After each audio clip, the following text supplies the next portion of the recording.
What's up, y'all? Most Dope episode, season 2, episode 2, I think it is, and we got quite the little cast, man. I'm gonna call them the Unks.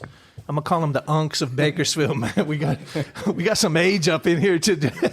I'm the baby Unk, man. Don't do that. we got Big Noe G checking in his Unk number 1, probably. Probably, yes. Probably Unk number 1. Noe G been in it for a while, man. We got Dos Muchos at the other end of the table. Yep. Unk number 2. Sagittarius.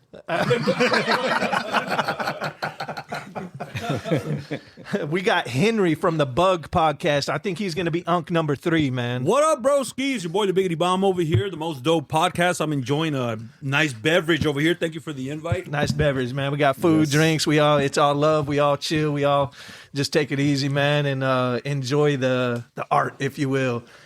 We got the younger Unks. I'm going to say Pantomime next is the next Unk. Right on. I mean, I'm still pretty old, but you know. Thank you. Everybody. And What's pretty old? Yeah. What number is that, man? Give me a range. You don't have to give your age. I'll just say 37. 37. All right. Oh, yeah, okay. I mean, I'm the fun Unk. You're good. You're good. And then I'm gonna say the babyface assassin over here, man. Big Dre, man. What age are you clocking in at, man? I'm old at heart, Yeah, old soul. but I'm 32. Oh, see, I was right. Okay. I think I was right in the exact order. I think it went you Noe were. G, Dos Muchos, Yeah. Henry, You're right. Pantomime, You're Andre, and then the lovely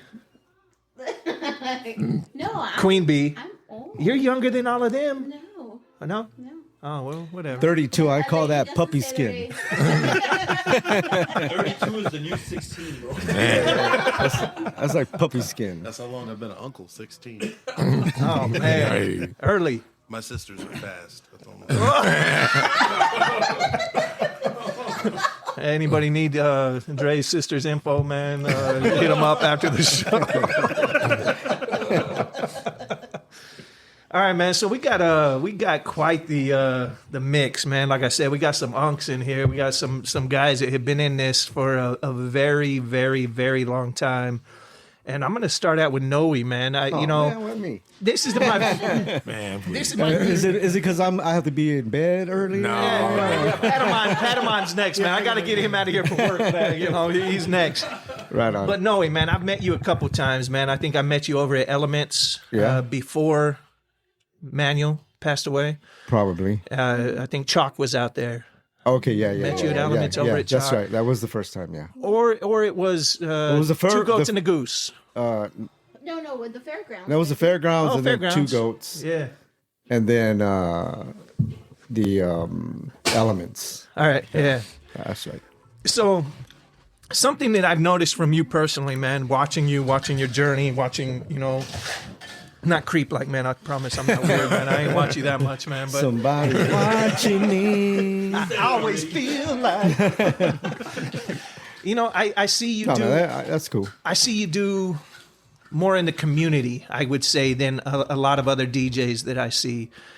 Same thing with Pantomime. I see Pantomime out in the community. I see you in the community. When I think of community DJ, I tend to think of Noe G. Why is that? Because I'm always out there.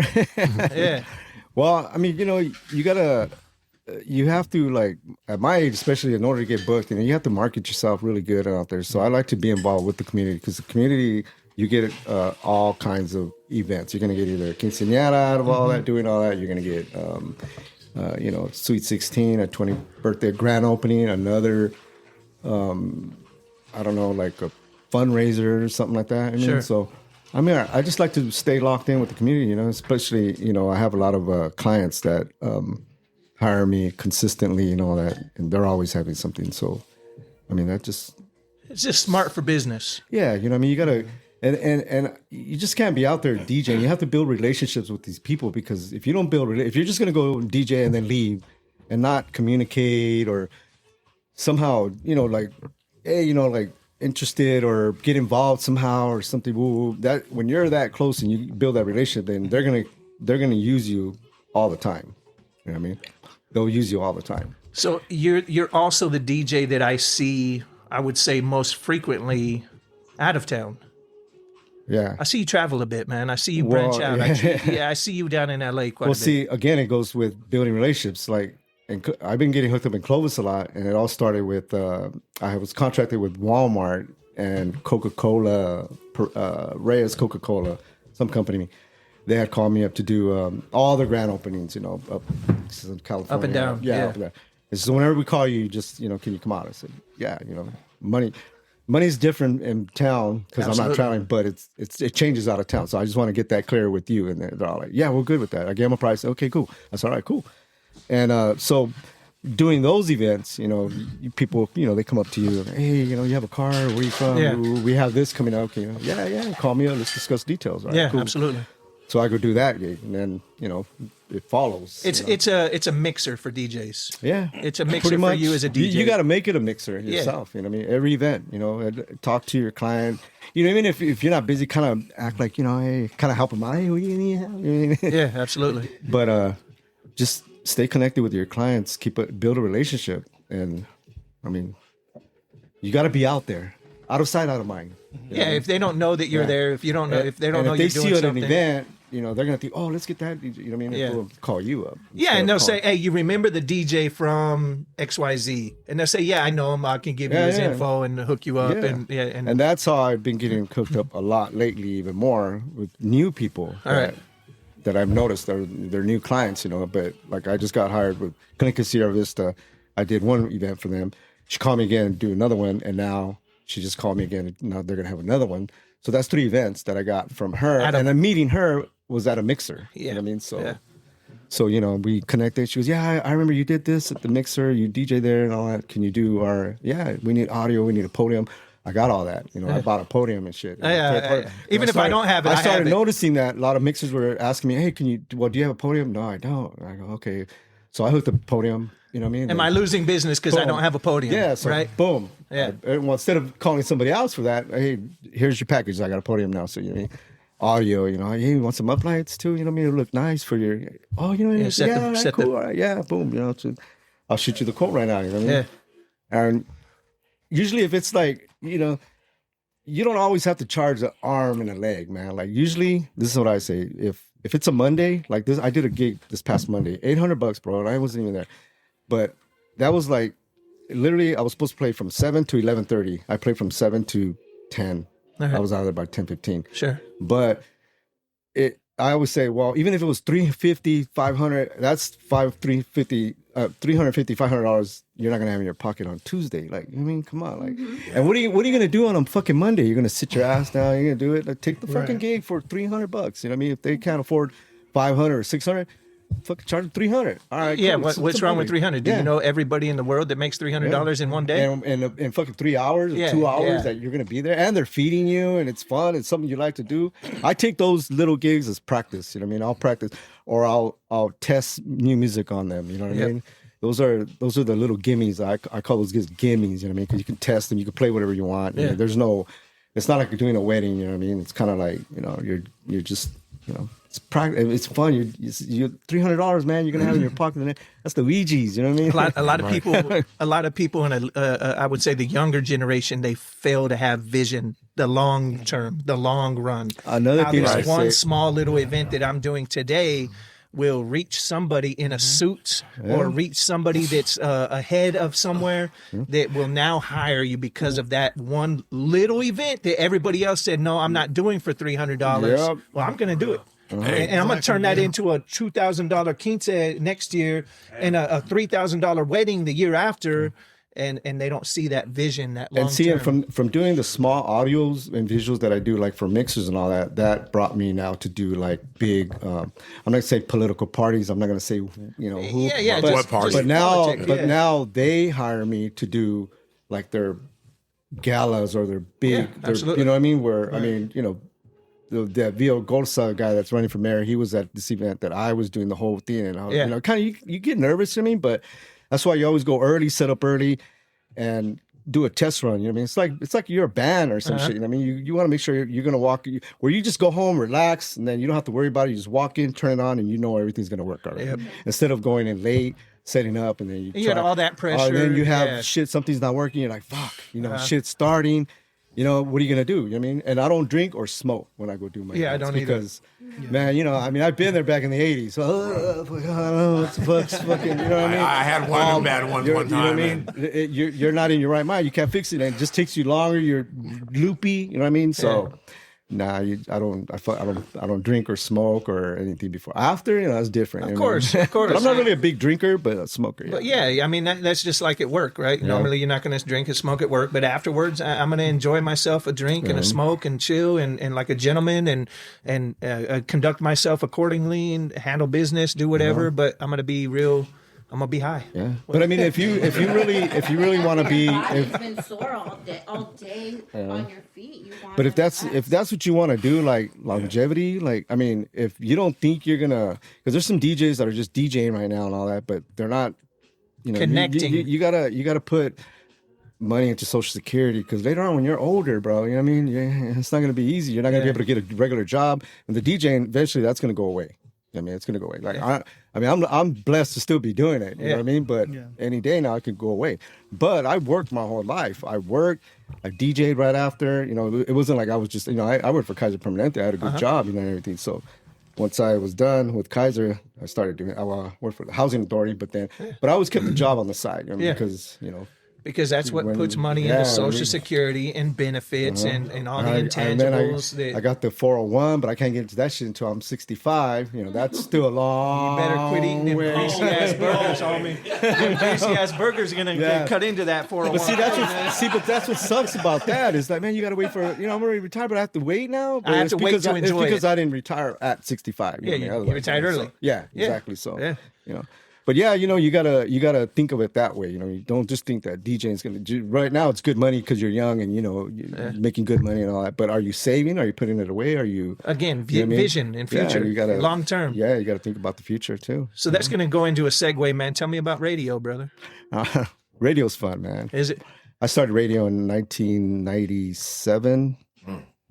Yeah, I was with Hot. Well, back then it was Kiss 94.1. Then I went into Hot.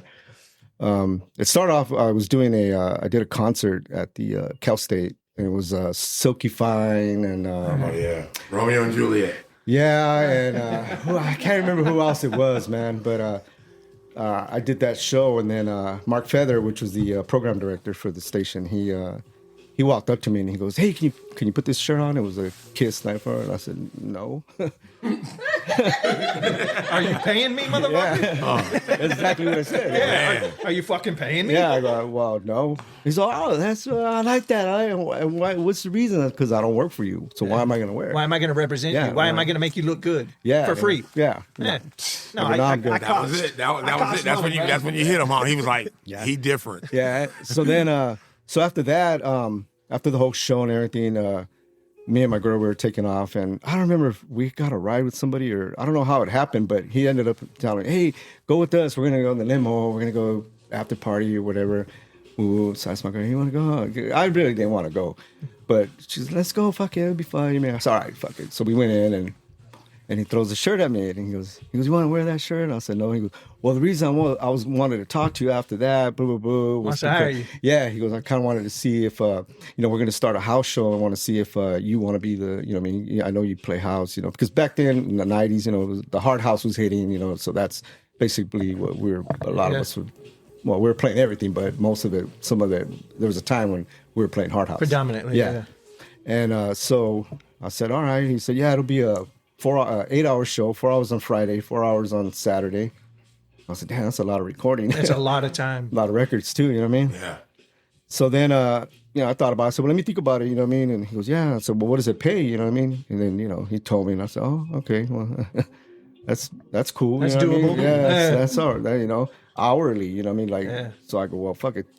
you can do 1 hour mix. It could take you like 2 hours to do it if you don't like the way it's coming out or whatever. You know what I mean? Scrap it and do it back over then again. that was me. I was Yeah, fucking. yeah. Now I don't give a fuck. You know, I was recorded freestyle. I don't edit. I don't do that. If I fuck up, it's gonna sound fucked up. It's gonna. Yeah. That's the way it's gonna sound. I'm Like, human. fuck it. Yeah. Right. It's that's you know what I mean. That's real mixing. My like Real buddy in my talk. car. He goes, damn no. He goes, all that man. He goes, that shit takes me back because it's like you're mixing like real. You know, mixing like it's not all edited and shit. Right, So yeah, you yeah. know That's, what I that's mean? what I say about. Excuse me, I'm Yeah, sorry to interrupt. no, but no. That's one thing I appreciate when I listen to a mix. If I hear a fuck up, I'm like, okay, because now I know I'm listening to a human being. Yeah. I know.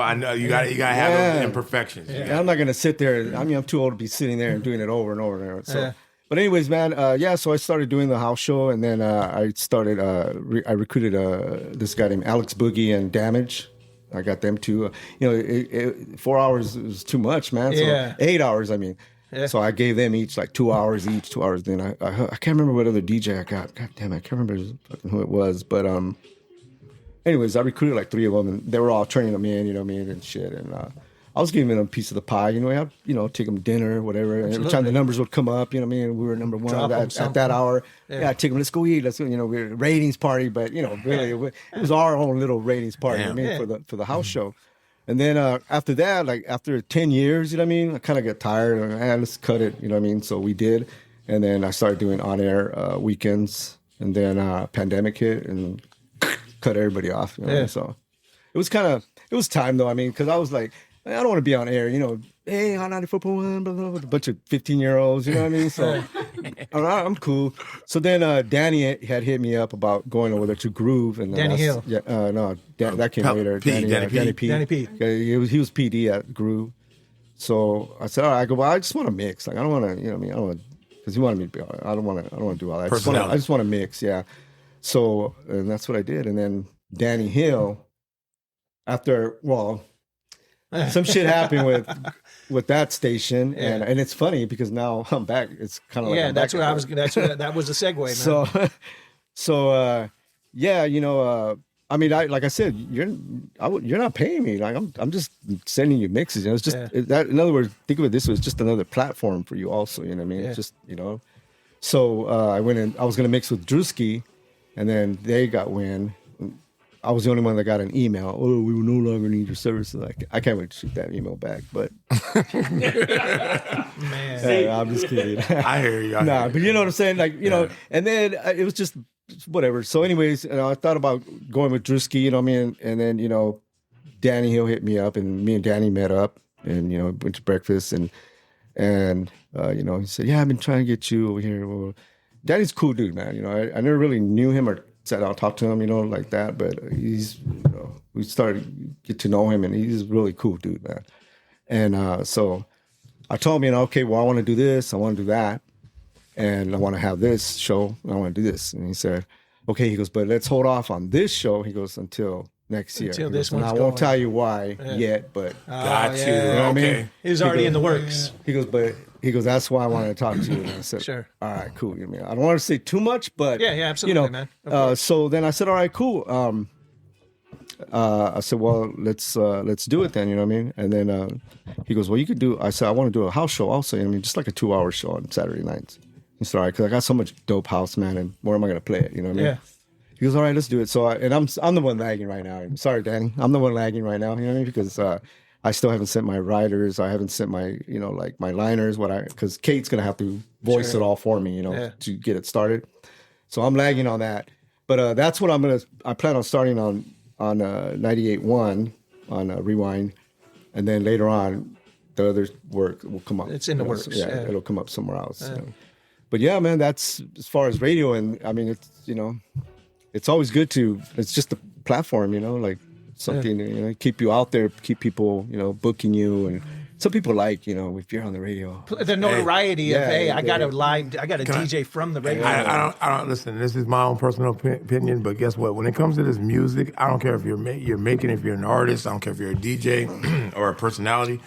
There's something about that celestial radio when you hear that on that, when you're on that celestial radio, where you know it's not like on the internet where, okay, I got this many listeners, I got this. You don't know. Yeah. I mean, they know. I mean, but number wise, whatever, how they gather it, but.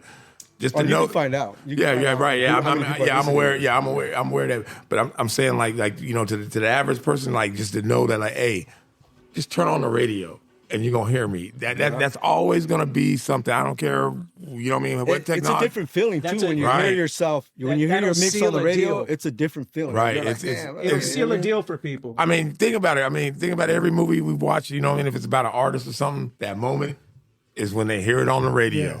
Now that's when everything begins. Is when they're on the radio. Every music movie we can name, that was the point. So that's why I'm saying like People that don't know radio, they love that. You know what I mean? Right. Like, people, they love to hear like their names or anything kind of. What do you guys? What's your take on the newest radio quote unquote takeover with Danny Hill and Danny and Kate and Oh, I love all it. that? Danny's gonna do great. Yeah. he's gonna do a good job, man. He knows what he's doing. I mean that's a pretty impressive thing for anybody. It's coming. Right? That's a pretty impressive thing. I mean that excites Oh, yeah. me. 5 I'm not stations, man. even He owns 5 involved, stations and now. it excites me that a normal human being like you or me Yeah. or like any of us Yeah. who came from DJing, who DJ'd some weddings, who did whatever, now went and opened his own radio show, his own radio station, and now he's swooped up. Well, how many? 3 other ones? Yeah, he has 5 total of 5 now. Yeah, and sat on the info. Oh, And he was sat, kind of- and sat on it. That tells you enough right there. Like He was posted a teaser. He said, "Hey, big news coming." You know. Normally, hey, I'm gonna put some. I don't. Man. yeah, He had Somebody's called me gonna be upset by this next comment, man. it's fine. But people always saying big things coming. that. Yeah. Right. When there's nothing, there's Yeah. no big thing, right? Like you want something big, and I understand the speaking things into existence, and giving love and thinking about it and saying it and believing it, right? But you also have to show something for it, right? Yeah. You got something big coming. Hey, well, Danny had something huge coming, right? Yeah. And that was something big coming. That came to fruition, right? It's almost like a lot of these counting your chickens or counting your eggs before they're hatched kind of thing, don't, right? Don't count your chickens before they hatch. Yeah, and don't share your news. Like, don't share your good news. Like, those are some like some cardinal sins, or that. Hey, do not do this, because there are a lot of people wishing on your downfall.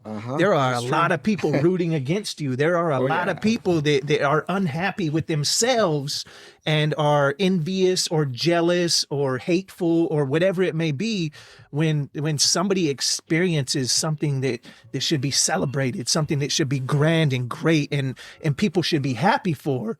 And then all of a sudden it's kind of like a whole You lot see of that? strangers are happy for me. That's something that every DJ, I mean, anybody can do it. Just do it. Yeah. You know what I mean? Yeah. Anybody can have an event. Anybody can be a promoter. Anybody can, just can do anything. Like Yeah. anything any other DJ's doing, you can do it too. Just Yeah. do it. Yeah. That's it. We did our But little instead, some people hate because you're doing it. yeah, we did our little beats over the city.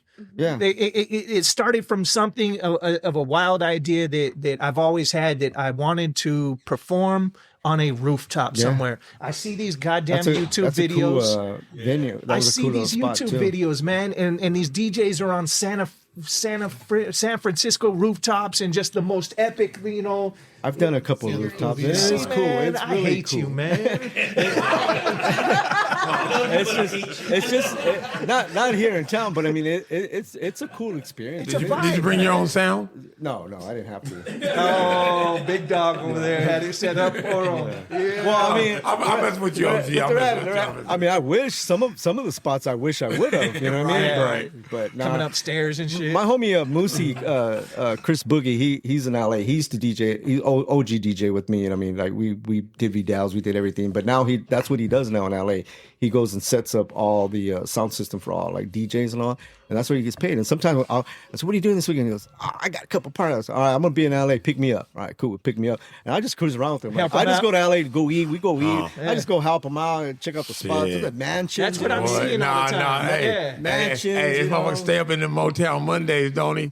Yeah, I'll be going. I'll be going on Motown Mondays. Yeah, you But stepping there. because that's when I go to LA, because after my gigs, you know what I mean. So Sundays, I'll go You're to LA. booked. That's I'll what's go up. Sunday through Tuesday or Wednesday, and then I'll hang out with my DJ buddies up there. Hey, you know bro. what I mean? Hey, let me just tell you personally that shit's inspiring to me. That's why whenever you see me in LA, I'm on like, hey, look at me. Yeah. You know what I'm saying? It's you. cool, Hey, man. it's That's what it's it you. is. I just want, I'm putting that out there. That's you. Yeah, man. That's you. You know, it's like it's cool because I just go with him and over there there's always something going on every fucking day, Monday through fucking Right. Sunday. You know what I mean? Sunday You're through damn Sunday, right. there's always an event going on. So I just go to clubs. He'll be walking in, they're setting up we'll go into some clothing store, Right, setting up a but see, sound system. that's my point. Simply is that like I know, I mean, in my mind, when I'm seeing the videos, you're just you hanging, and it's basically what I'm saying is that like the DJ fun I see you having. Oh, That's what yeah. inspires me. I'm like, man, like he just out here, he enjoying the vibe. He listening to the music and whatnot, and that's Chilling, what. just yeah, chill. Real talk. That's I go there to chill, man. so I say, man, salute, man. Yeah. Keep it up, man. Big Dre, Yeah. you been quiet, homie? Oh, my girl texted. Oh shit! Hey, we're gonna pause this thing real quick. Oh shit! Let's take care of this business first, man. You do not want to. Hey, quickly take a picture. Let her know you're here with all dudes. Quick, take a picture for this guy, man. Hey, y'all got a newspaper? You need to hold up today's newspaper.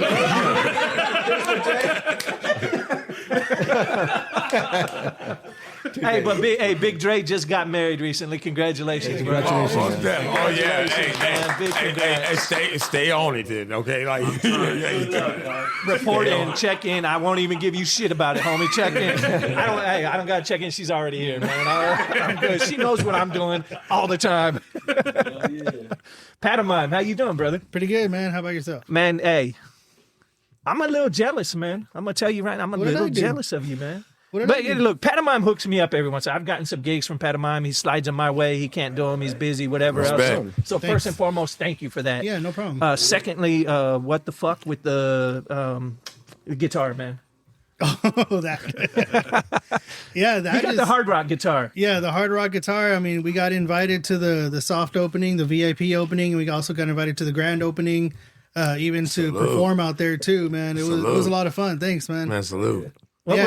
was the energy? What was the adrenaline, man? Dude, I mean, we went on right after Brett Young, so it was like that, big shit. artist. Damn, You know? man. Right after. It was all that. Dude, first time I was nervous. country, as right? shit. Yes. Yeah, country. Country artists. Yeah, I'm just like, you can even ask my wife too, because she was there with me. She's enjoying the show. I'm literally just looking around trying to catch a vibe out of everybody. Did you follow up with country or? I didn't actually. I went okay. with Queen. Yeah, I was gonna say. Hey, because I was switched just it thinking up. the same shit. I'm like, what? Like, whoa. Yeah, do I put Chris Stapleton on right after? What do I do? But see, Some Garth Brooks, some. So about that, like again, I was trying to get a vibe of everybody because I'm there, watching the show, but I'm also I'm people watching. Yeah. That's one of the things that I do Yeah. is I people watch. I read my audience, I read my crowd, see what they're liking, see what what So t-shirts that's they a got must. on, what they're doing. You know what I mean? So I actually started out with Queen. I did "We Will Rock You" because hard rock. Okay. And I have this really fun mix that I got that is just like EDM with "We Will Rock You," Yeah. so it's like really cool segue to do that. That'll drag them back in. Yeah, that was smart. That was going off to the left, but Yeah. keeping them But there. they're still keeping them there, you know what I mean? Keeping them there. Smart move. Yeah, and then I followed up with like Kiss too, kind of kept it at that. And then after a while, like the Spanish music really started to hit. Hey, you have a library and a music knowledge that I tend to respect. Just from seeing I the appreciate gigs that. that you Thank do. you. You Yeah. do some gigs with some music that might not be my strongest suit. Right. Tell me about some of those genres, why you play those genres, how they hit you, why you grew up with them, what the influence was with those. So for me, I love heavy metal. That's always been my thing. New metal, thrash metal, speed metal, whatever you want to call it. That's always been me. So whenever we get together with like Jerry's or we get together with other venues and stuff like that, Because you did the Aussie thing, right? yeah, we Yes, did the I Aussie. was just fixing to So say that, yeah. actually, we were supposed to do a new metal night that particular night, so I already had it booked with them.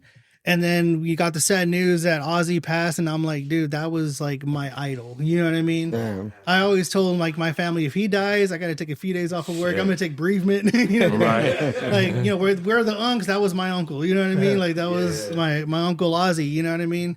And so when he died, I'm just like, I reached out to Amy from Jerry's. And I'm like, hey, you know what? Can we switch it up? Can we do, instead of new metal, let's do a tribute night to Ozzy, because I know his whole catalog. Yeah. And of course, I'm not going to play Ozzy all night, but at least, you know, we're going to do some Ozzy of the and the lights. Yeah, exactly. So You're stuff familiar like, with the hits. yeah, exactly. So I mean, I would do like Def Leppard and all that stuff, like everything that was in that era that he was in. But yeah, I mean, for me, I grew up with heavy metal. You know, I discovered it when I was 10 years old. I started playing guitar because of it.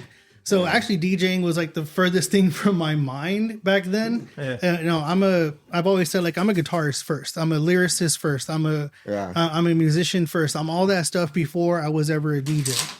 And DJing kind of just like came easy to me afterward. I mean, not that easy, but like I knew the sound part of it because I was Easy enough always, that you could match 1 and 1. yeah, exactly. Yeah. Because I mean, when it came down to the gigs, I was always the sound guy because I didn't like how my guitar sounded or how everybody else sounded. So I'm like, you know what? Let me go back there and let me do it real quick.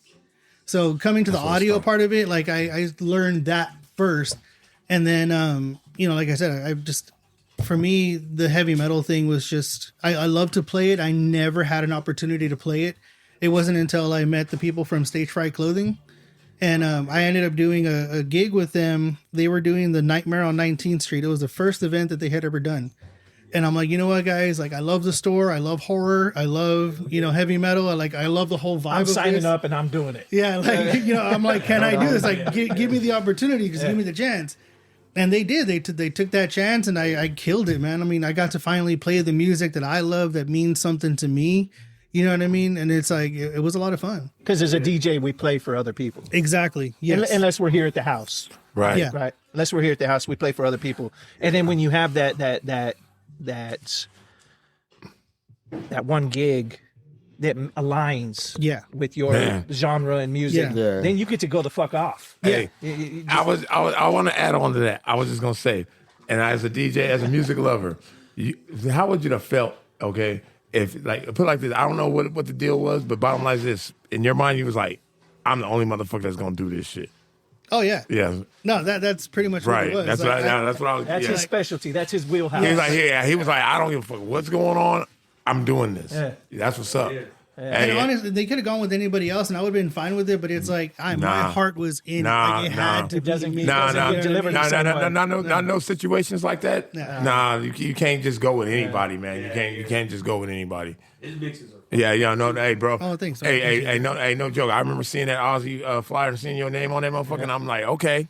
You I'm knew like, it. You knew it know right what I mean? away. No, Yeah, because yeah. guess what? You know what it is? Jerry's. It could have been a band. It could have been. Yeah, It could it have could've been a strictly band. It could have been It was anything. like, no, we giving this to a DJ. And that's and let me just say salute. Now, thank you, man. yeah, Thank you, man. real Appreciate talk. that. How many tribute bands can go through this man's Right, catalog and his right. album, right? You know, I know what tribute he- I band know- is for one artist usually, man. So like even if it's a band that plays 3 or 4 different artists, this guy's head is categorized with 20, 30 different artists, Oh, yeah. 100 different yeah. songs, BPMs, Easily. keys, energies. Okay. Last question. Did you play Close My Eyes Forever? I did. Okay. I did. That was one of my segue songs. That's a sad Slowed one, it down, yeah. That's my shit. Yeah. That's my Yeah, shit. him and Have you Lil ever, has anybody ever caught C Minus's rock set? Dude, that shit is crazy.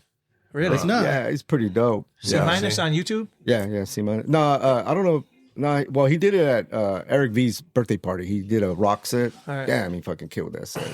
It just, need to hear it just that. reminded me of when you said you like rock and all that. Yeah. It's like, You start out with corn and we need shit. you out here, though. I just want to let you know that we need you. I appreciate it. Yeah, Yeah, we need Because- you. And We honestly, need you. there. And no offense to any of you guys, but there's not a lot of alternative DJs out not. there either. Right, that's my point. I'll tell you That's that what right I'm now. saying. Yeah, Yeah. I'll be the first All to right. tell you that's probably one of my weakest categories. I can go yacht rock, right? I can go rock. I can do soft rock. I can do hip hop. But let's be honest. How many people are going into any kind of music store, any kind of pro audio store, and saying, you know what, I came in here because I love rock and I want to buy some DJ equipment. Yeah, That's true. That's How why. many- That's how why. many- That's why. That's how why. many That's why I rock- say I salute you. How many rock DJs are there? I can't name one. I cannot just say like like if somebody like That's a good think one. about it. I Think don't about it. Like know. it's like okay, we want rock. We don't want to hear. We want to hear rock. We want to hear that shit. Who you gonna call? That's my point. Yeah. Well, we know now. Oh, We know now in Vegas. But us as like open format DJs, I mean, I call myself open Yeah, format absolutely. DJ. I mean, we know when to play. Like, I mean, we don't play it a lot, but there's times when we should play it or we know when to play it. Right. Yeah. Some good alternative. But see, or even some and I rock. understand that And too, that's yeah. like, again, it goes back to But see- read the crowd. But You see, know what but I mean? see, say for instance, like, I'm gonna put myself out here. Say if it's my black ass up here DJing, and they come over here and they like, hey, we want to hear some rock, and I'm over here and I'm hanging. I'm like, okay, woo woo. And you got a motherfucker like him over here. He gonna be like, hey, you got this. You got this. Yeah. You got this. Run this. And then I'm like, I don't know what you're talking about. That's why I don't want to be that You should DJ. build a folder with like some cool shit. I just got to the play cool. I mean, it ain't about me, but like I said, I'm just saying, like, you know, like I'm he's saying, the bro, one that like plays that. you got your market, bro. See, Yeah, I'll say I agree as far as the open format DJing is. I have a folder for everything. I have a folder for Right. bachata, merengue, salsa, cumbias, zapateados. You ain't gonna run. Yeah, you ain't gonna run me out the building. I got that shit. Whatever it is, we gonna do it. But I'll be honest with you. fucking YouTube mixes. I'm gonna tell you. I'm telling you like this. Like if the motherfuckers over there, like I'm gonna tell you where I'm lacking at is the Middle East stuff. If they come over there with it, like Punjabi? yeah. That's I where got the Bollywood too. See, man. I can't. No. Dude, speaking of that, so I've always said like heavy metal runs like all the entire world, my different countries. So right now that you mentioned that you got the Bollywood, check out this band called Bloodywood. They're a heavy metal Punjabi band. Hey, Wow. see? They are badass. Let me tell you. See, I do a lot of parties for Raji Brar and all that, and they're Punjabi, so she, so I have to have that. You have to have it. And that Punjabi's library. fun. And her dude. I brother, love actually, playing her Bhangra. brother's the one that he'd be. No, we play this one and play this Yeah. one. And then next, got his whole Spotify. Yeah. And I said, all right, cool. You know what I mean? I remember one time I was at a spot and, Cat was like, he came over there. I mean, I seen he was in there and he was like, man, okay, boom. I dropped that. Of course, I dropped the Jay-Z. Yeah. Oh, and next thing I know, Boys. next thing you know, that motherfucker was in my face all night. He was like, no, really? This one? I'm like, hey, man, Tidal ain't got it. It's all about Sidhu Moosewala, man. Sidhu Moosewala is like their Tupac. Sidhu Moosewala was India's Tupac. He died. He was killed. He was murdered. Oh, I think whatever. I have some of that. And I Yeah, have think I Sidhu heard that Moosewala, story, and yeah. he's one of the hottest. Got you. Like, He like Chalino. Yeah. But see, is what I was going to say is me having a folder of Punjabi music doesn't mean that I have the heart or the soul of that music or understand the message that music is supposed to deliver at the time it is supposed to deliver.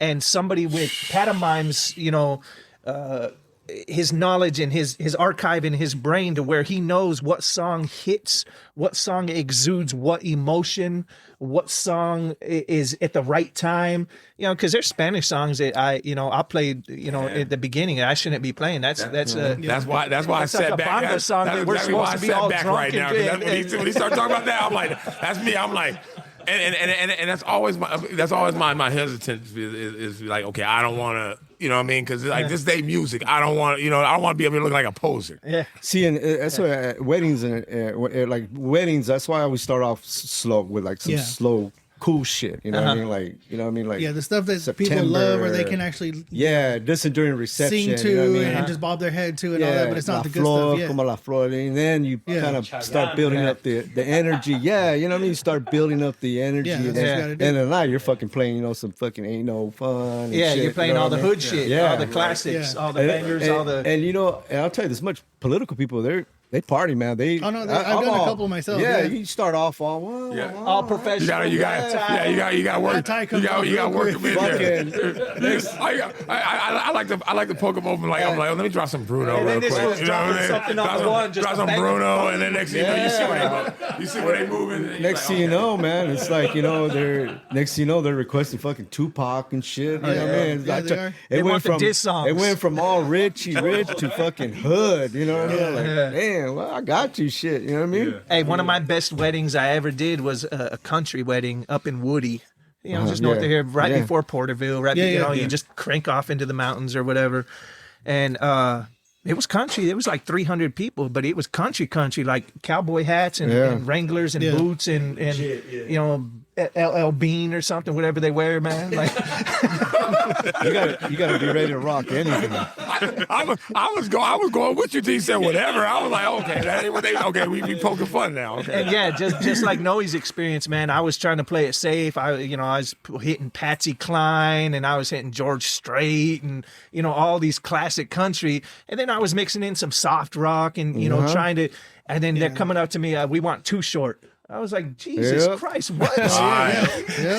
It's amazing, and you can't judge a book by its cover, and it's a weird thing. Right. Like him. Like sometimes right now, you look at the crowd and you're like, damn, this is an early crowd, and hell, that's the wrong thing to fucking say. Yeah. This oh shit, I'm leaving early. Shit, this look, Man. hell no. You're like, fuck, you stay another hour. Like, god damn, I thought you were the crowd that was gonna leave early. Fuck. Yeah. like I was saying, like about Panama when he said, about how his love for the, for the rock music, hard rock. I'm like, okay. Like that was, like you said, you can't judge a book by its cover. Yeah. You know what I mean? It's a rare thing. Right. So like comparatively to like being a Cleveland Browns fan.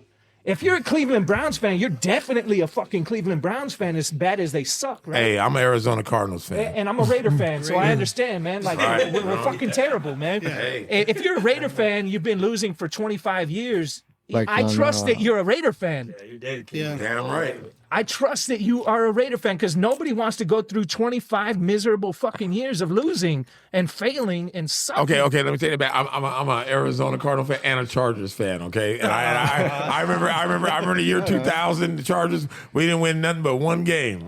We didn't win but one game, and that was against motherfucking Kansas City. Well, we won one on Monday. Priest Holmes, but yeah, You know who's some really loyal fans? The Browns. You gotta be a loyal fan. Yeah. they ain't playing. No, they take it serious. No, hell no. When that Baltimore move happened, and you see how they was like, that's our championship. That was Modell, right? Yeah, Armadale. You see when the Baltimore Ravens won that shit, they was like, no, that's ours. Yep. That's ours. That's ours. We got that one. What is it? The Texans and the Oilers? The Oilers, the Tennessee Titans. Tennessee Titans. Houston Oilers. Yeah. They did the same thing. They bounced too. Yep. Yeah, it's crazy, man. What's your top 3 Ozzy Osbourne songs? Oh shit, top 3. Yeah, good question. I mean, depends if you want to go like super classic or super hard. Because I mean, one of my favorite albums was Down to Earth. Even though he did go from like Blizzard of Oz and all that stuff, Right. Like when it was Down to Earth, that album just kind of spoke to me because it was like to my time. So Gets Me Through was definitely top up there for me. You know what I mean? You know He what? didn't even mention you got a peep game. You asked him Ozzy Osbourne. He named Ozzy Osbourne. He didn't name Black Sabbath. You know when and that's true with Black Sabbath too. you ever hear of Rat? Oh yeah. Oh, yeah, Round man. and Round, I had I was just gonna say that I was smoking my first cigarette to Round and Round. I used to have I a was rat. at- I used to have I a was rat at the, T-shirt with him smoking a cigarette. I was in high school and I was at that little dairy or hamburger stand on Fairfax and Pioneer right there in the corner. Oh, yeah. Oh no, Weed Patch Highway and Pioneer, yeah, right there. I still remember that Rat. Right on. What was the mental space on that first cigarette? Where were you mentally, man? Were you in a cool stage? Yeah, I was actually. I was DJing, and I remember. What the hell? I was. We were hanging out at this doctor's house. His name was Doctor. God damn it! His fucking name. He had that house right across the street from Foothill High. Big white house right there. Yeah. It's all fucked up now, but back then that shit was Bullard, Dr. Bullard, because we were hanging out with his son, and we would go to that house, and then we were just starting to smoke cigarettes, and there were more cigarettes, the big long more cigarettes. Yeah. Old school, dude. What, like the ones that the females smoke with the big old. big long brown ones. Oh smoking wow, those. man! I went from I went from that to Cools. You know what I mean? So we started, crazy good old days, man. Not Newports. Nah, that was my neighbor. Hey Henry, man, on the podcast, man, on the Bug, man. I see you doing all kinds of stuff on the Bug, man, and I see you very, very, very busy with interviews. I love your energy. I know you stand up at your spot. Yeah, this is weird right here, man. Yeah, you're a standing podcaster, man. Yeah. You know what? Tell me about the Bug podcast, man. Tell me about its origins. Tell me about the the culture. What is the Bug Podcast? Is it a cultural podcast? Is it a hip hop podcast? It's a fucking takeover, bro, is what it is. Hey, but first of all, I want to thank you for inviting me back on the show. Anytime, It is man. an honor to be here on the most dope podcast over here, and shout out to Mrs. B also, because these drinks are fire right here, and I for one, I do drink on the job. So, this is dope right here. These drinks are really good. right up your alley. Yeah. And just to let you guys know, breaking news, I did DJ one time.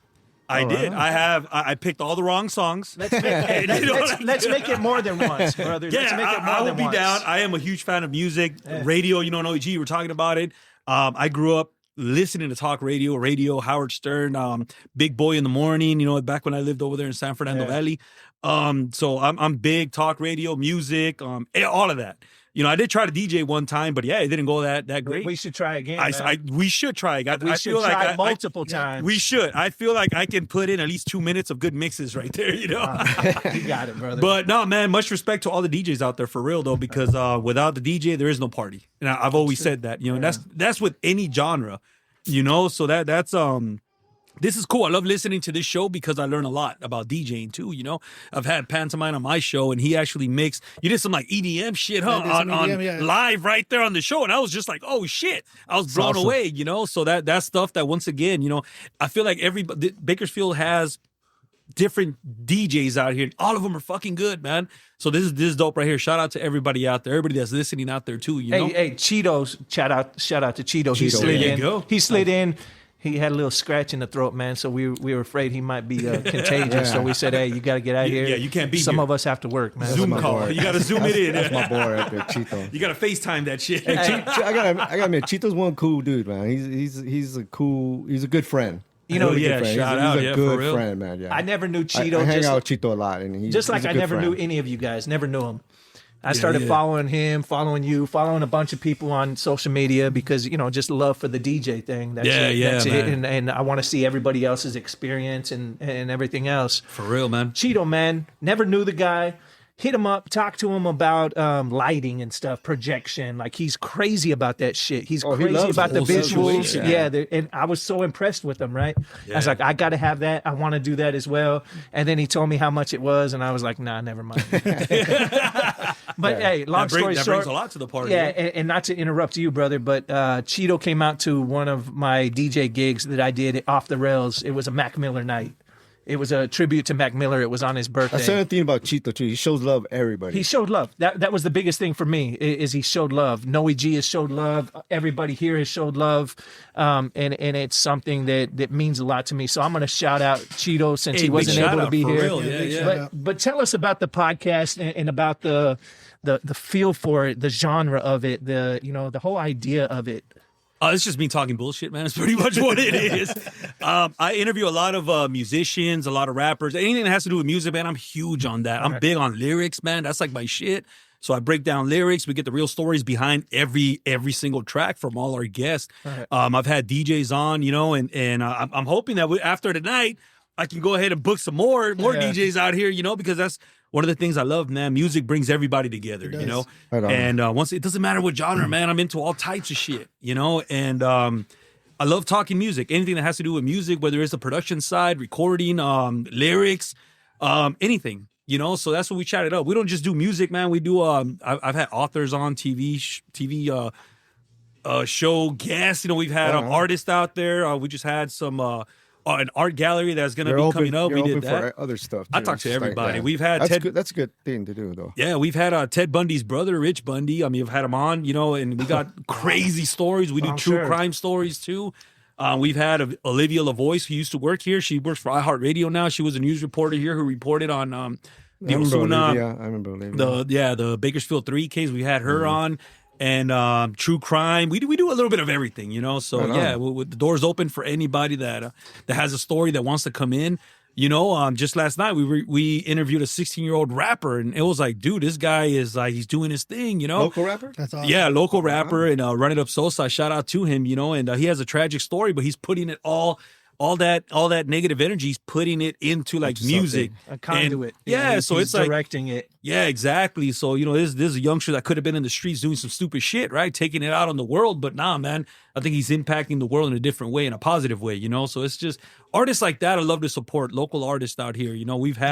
We have expanded to other cities also Other markets, now, other markets. We started with the podcast, and then people demanded the YouTube channel, which I didn't want to do because I'm a huge fan of radio, podcasting, and it's good to leave it to the imagination too sometimes. Yeah. But nowadays, everybody wants They want the video. visual. Yeah, so I'm giving them half of the show on YouTube, which it is slowly taking off.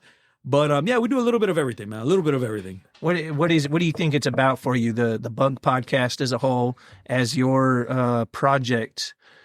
What is it for you? Is it the journey, or is there a destination? Is there an end goal? There is. Okay. There is. There's a lot of things that are happening right now behind the scenes that eventually I'm going to be able to share. Yeah. We got big plans. We started the first step, which is taking the Bug live. Now we're hitting different cities. We've been to LA already. We've been to Fresno already. Right. Well, we're taking the show live now and bringing it to the audience. This is more like audience participation. Sure. And I do bring local rappers out there with us too, so we can spotlight Bakersfield everywhere that we go, Right on. But yeah, my ultimate goal right now is to have a live event where I can have multiple artists out there, different genres, because that's what I'm into. And different podcasts. I've done interviews with different podcasters also. Sure. I like to show that support, so I would like to bring them on and give everybody a good solid hour and a half, and give everybody a voice and a chance. Yeah, exactly. The underground. The underground. There you go, man, for real. So that's the ultimate goal. You know what I mean? To bring all these different shows, because there's a lot of just like this one right here, Most Dope Podcast. You guys have something really good going on over here, and I want to be a part of this too. You know, so it'll be cool if we could bring this show out there too. You know what I mean? And just share the spotlight with somebody else too. Yeah. Absolutely. Hell yeah. Man. So that's what we're about right here. It's been fun, man. The metrics for the Most Dope Podcast, the metrics for my wife's, personal little podcast we do, they're not huge, man.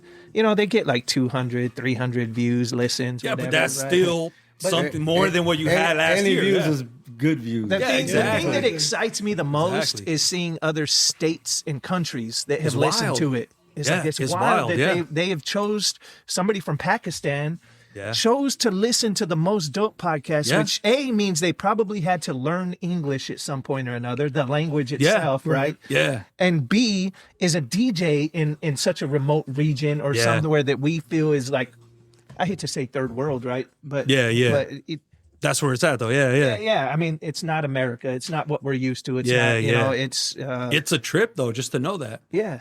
I just recently had my first guest. He's from London, England.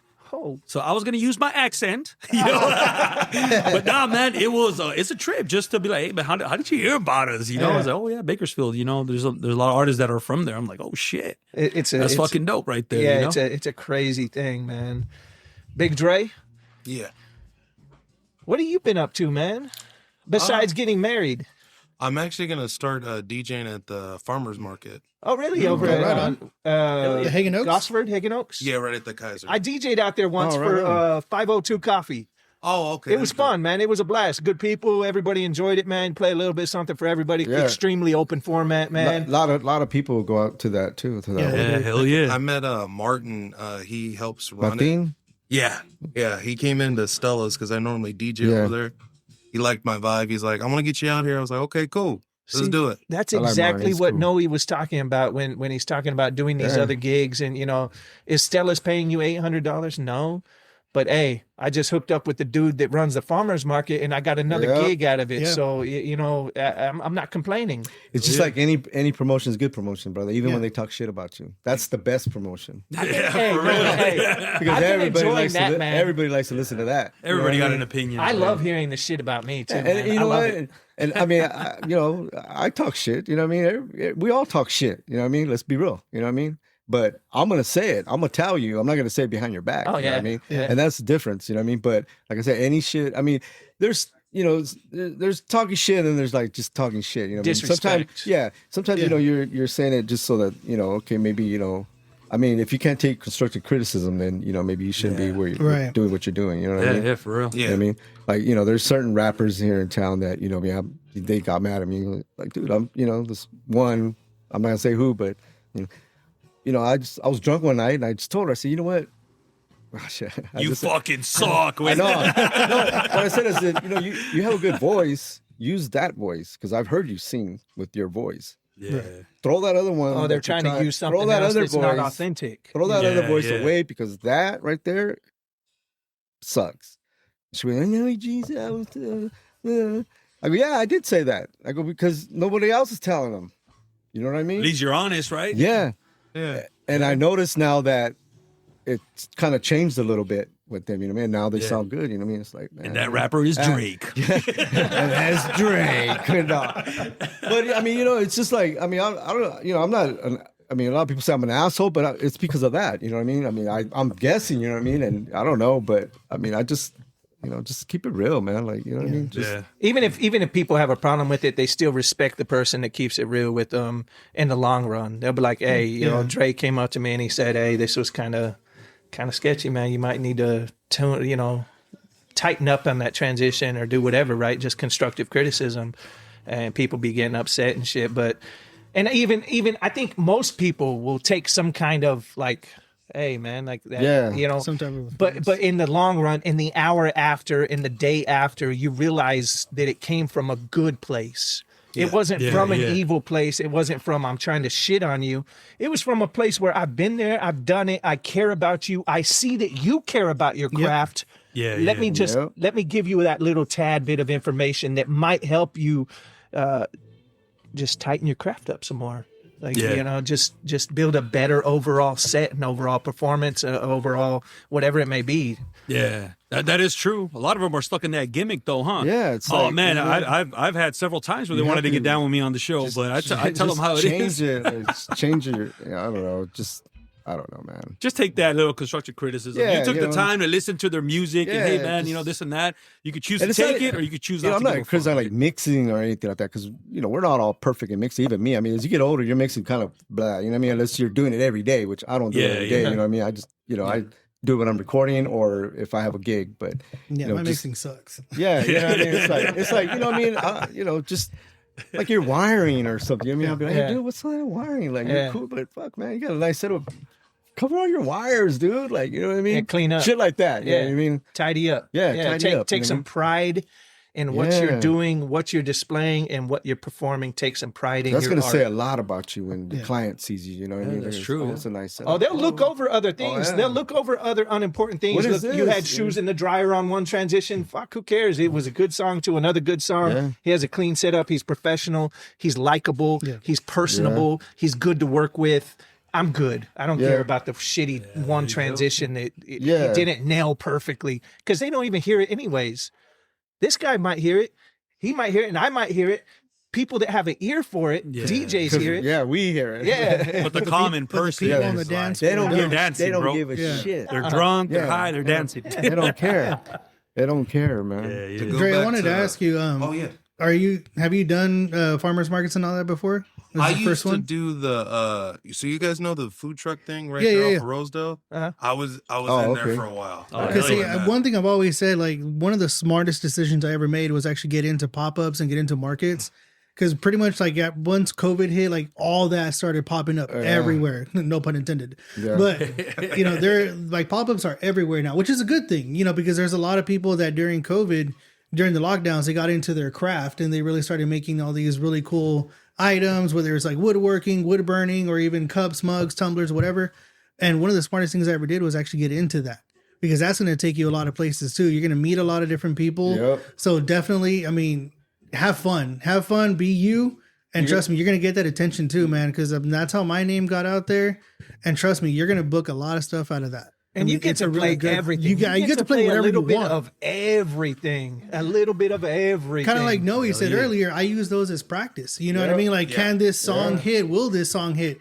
And me, with as eclectic as I am with my music, I get weird. You know what I mean? I really get weird with this. I'm like, I've literally played Sleep Token at a pop up, and people are like, "Dude, we love this! Like, this is so cool." Yeah. Even though it's not everybody, but at least one or two people that are walking around, they're gonna listen to them. Like, you know what? I want to talk to this guy now. I want to hire this guy.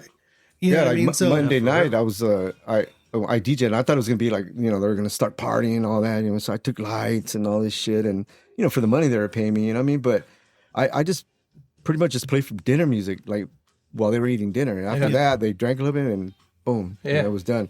But I was playing shit that I didn't never like play, you know what I mean? I was just trying them out. And they were like, fuck, they're looking at me. So I was like, damn, well, that's a cool jam. Some lesser known It was just kind of like songs, some cool dinner music, you know what I mean? It wasn't like nothing crazy, but it was Spanish, I mean, because they were Spanish, obviously, you know what I mean? But I got some bangers that, you know, I kind of like, just, you know, you always have to have that one crate where, you know, you don't think everybody else has it, but, you know, they're not, it's music that they might not have, that you only have, you know, yourself. So, you know, I was playing some of that shit, and they were gigging it, but so, yeah, that's a good thing, man. So Big Dre got married, man. Ciao. Chilling over at Stella's. Yeah. Filling in over at Azul. Yeah. Eclipse Filling in Azul. for Azul for karaoke, KJ's. Yeah. And then I where's just Azul's? started, it's right there by the old David's Bridal. It's the okay. Eclipse Azul, the one that they were talking about on Eclipse. Bible. It's right next to KR.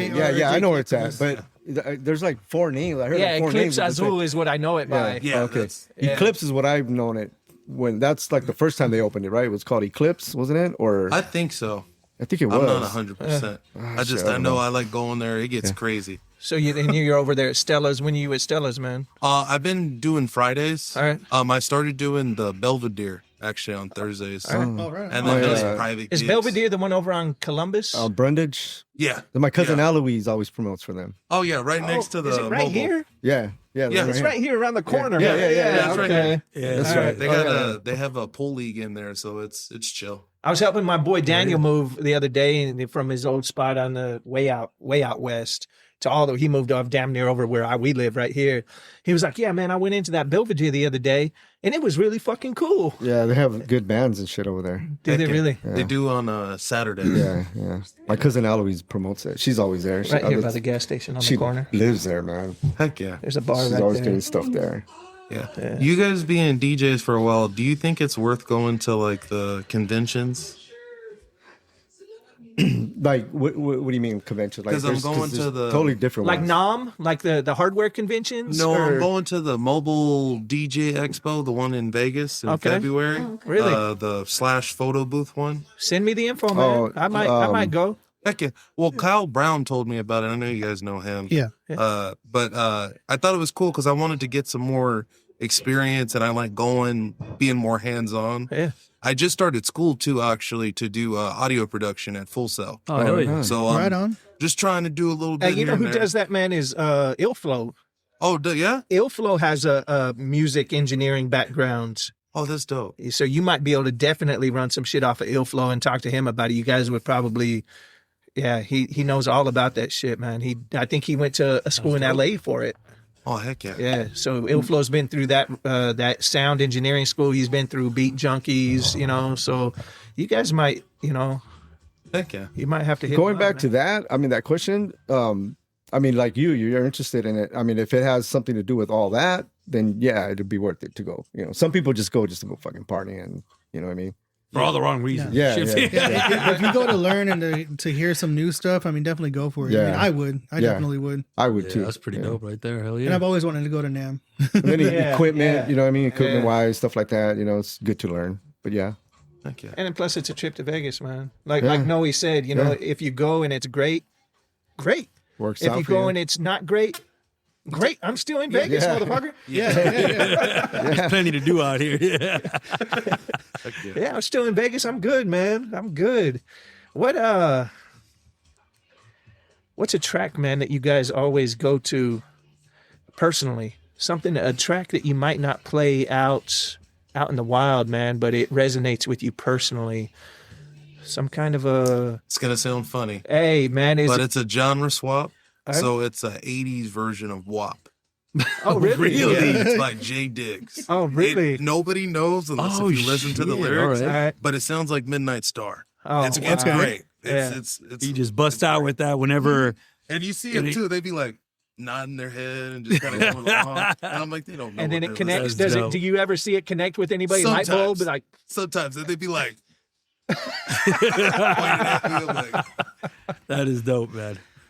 And how about you? No, Mine would have to be. I have this one cool little remix. It's Spilled Wine, but it's I can't remember the artist that I play. I mean, but it's pretty badass because he kind of like it's the Spilled Wine music, but it has him singing, and then it has him kind of like Spanish kind of rapping to it. all right. But it's like real chill. It's just dope, dude. Like I played it on Monday. They were like, "Fuck, that's pretty badass." That's a dope beat just by itself. Yeah. But I always have to play that. Like I don't know, it just and I know when to play it. You know what I mean? It's never. So would you say that one is more for you? Yeah, kind of like more for. I play it for myself. Hell yeah. Like Hey, receptions, I want to Like hear I'm this here, shit. I'm gonna mix one in for Hey, me. fun fact, that's Spill a Wine by War is what I play before I start recording. That's what gets yeah? me in the mood. Spill a dude. Wine, man. That's the one. Yeah. This version 10 I have is for pretty you? dope, I gotta dude. check One it for out. me. Dude. I can't remember the name of it. God damn it. I wanna hear it now, man. Weird, oh shit. I can't remember, man. Got me. Let me know when you find it. Yeah, man. I want to check it out now. I don't even know if it's on YouTube. I don't remember where I got it from, but I That's heard dope, it. though. Yeah, I yeah. heard it somewhere, and then I think Chalk gave it to me. I want to say he sent it to me, or it was the Cesar Chavez dude. That's just gonna kill you now, huh? You My don't- homie Andres. I think Andres is the one that turned me on to it. Oh, that's dope, man. Yeah. That's But fucking dope. it's just something that I like to play. I mean, Hell yeah. I myself, I like to play house music. That's if I want to rock a party and I want to do house music. Like, Do you that's, get out like- there with Cheeto at Rectify? Yeah, and all I've been them? out there, yeah. Digify, Rectify. Yeah, he had me out there before. I've been out there. As a matter of fact, last year or 2 years ago, me and Chalk were gonna do it in December, but my dog ended up dying, so we ended up canceling it because Chalk also does house music. Does he really? He goes as House music, Yeah, he huh? goes as Black Carlos when he does the house. That's his thing. alter ego. Yeah. That's dope. And dude, Yeah. that motherfucker kills it on the house. House music, huh? Like, Shit's I mean, coming back, huh? he's badass in hip hop too, but yeah. fucking, I was like, damn, Charlie's fucking. Shit. I go check him out sometimes. He does this club called Soltice or Soltis or whatever Soltis, it's called, yeah. Soltis, and it's pretty badass, man. That's dope right there. The crowd in LA, the party crowd in LA is way different. Than It is than different. LA. They do like free bass and all that you know stuff what? too, huh? Over there, man, I've been to so many parties over there, and you never. I mean, when I was younger, the music that we were playing, of course, we were young, we were going to these clubs, and you get older, we don't go to those clubs anymore. Yeah. Now we just, it's all downtown LA areas now. Certain parties, rooftops, or But when I was to say the vibe over there, I mean, the music, you're not gonna hear nothing that we play. They don't fuck with that. Yeah. They don't play nothing what we play as DJs. They don't play that over there, man. They be playing like some old shit. You know what I mean? Like average white band, like some Chase, man. You know what I mean? Shit like that. Some old school, but like shit that you probably never even heard of. Like, I mean, you heard the artist, but it's like the B side of. It's the other side. It's Yeah, a lot yeah, of yeah. tracks. But deep on the when front. they play it, it's dope. I mean, I'm like, all right, fuck yeah. But It then sounds different, yeah. when you play it over here, it don't hit right. It It's a doesn't different hit. vibe. Yeah, It's what it just- is. Ain't nothing wrong with that. exactly. But over there, I mean, like, you see everybody there. Like, you see Indians, Mexicans, Koreans. I mean, foreigners, Russians. Everybody come together. and they're all older. You know what I mean? And they're just all dancing, having a good time. Nobody's arguing. You don't see nobody on their phone.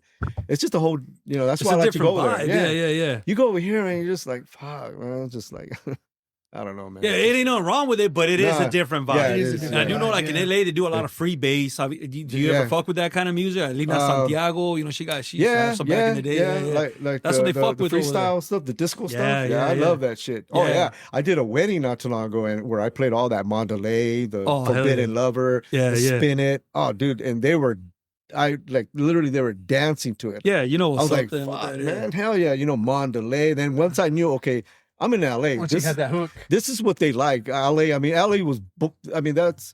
That's before the Baker Boys went there to LA. That's Yeah. all they were playing was the Yeah. disco and the new wave shit. You know what I mean? All that good shit. So once I noticed, I realized, man, I'm in LA. Like, fuck, let's keep this shit going. So I started playing taps.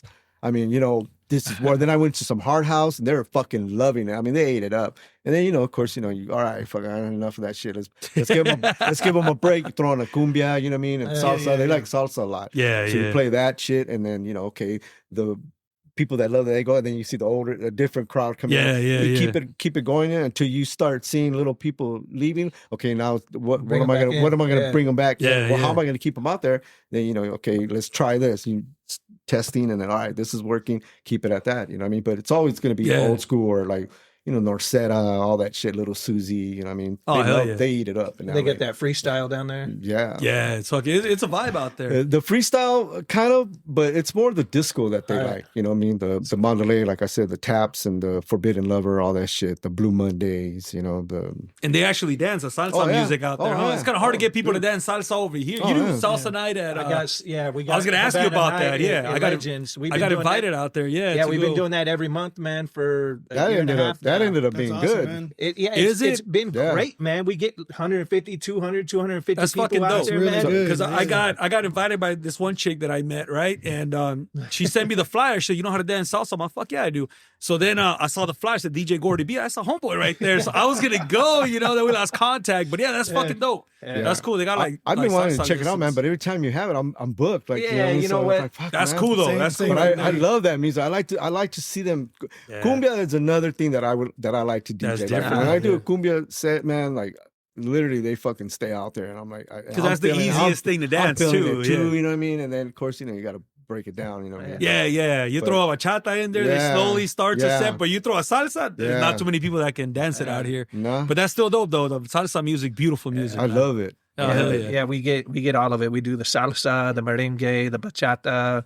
We put cumbias in there. We play Yeah. some little club stuff near Well, the cumbia end. is kind of if they like wanna- cumbia is kind of like a cousin to salsa. Yeah, it's yeah. kind of like Slow down version of it, it's pretty kinda much. little- yeah. it's the same vibe. They you know always what I mean? give salsa to Spanish, Colombia, Mhm. other regions. It's not so much a quote unquote Yeah, Mexican yeah, it genre. didn't come from No, there. it's Yeah. Salsa not. is No, not it's a Mexican genre, No, it's contrary to popular belief, right? Yeah, more no, like- it's not. It's yeah. more like you said, Miami type Span- shit. yeah, out there, yeah. You know what I mean? It's fucking hard to dance too, man. Oh, hey, they're skilled, man. They come out there. I wish I with knew how to changes of dance, though. shoes. It's hard. I know. It's They hard. have bags with shoes in them, and Oh, yeah. and It's a setup, they man. specifically say that the Legends floor is nice and smooth. yeah. They can do all their transitions. There's not a bunch of cracks and stuff like Yeah. that. Where they make that they make that correlation to the laughter over the cumbias and say you can dance on that in gravel roads. Yeah, it's a like- hard dance to learn. Yeah. I learned it because I wanted to dance with this one chick. I said, "Fuck, I'm gonna go in there. Give me 3 beers, man. I'm good." But it is nice to have parties like that where they have all different kinds of music. You know, yeah. it's pretty cool. So Dre, man, you're talking about. I feel like you're talking about expanding a little bit. I feel like you're what it going sounds over like, yeah. to Stella's. You're opening that door over to the farmers market, and then you're talking about the show in Vegas for mobile DJs and photo booths and stuff like that. So it sounds like you're trying to expand. Sounds like you're trying to make a business out of it per se. That's exactly what I'm doing. I've been doing a lot of weddings, but I'm like, every time I get asked, "Do you have this? Do you have that?" And I'm like, I need to learn more about it. That way I can get Like it. what are some of the things they're asking you for though?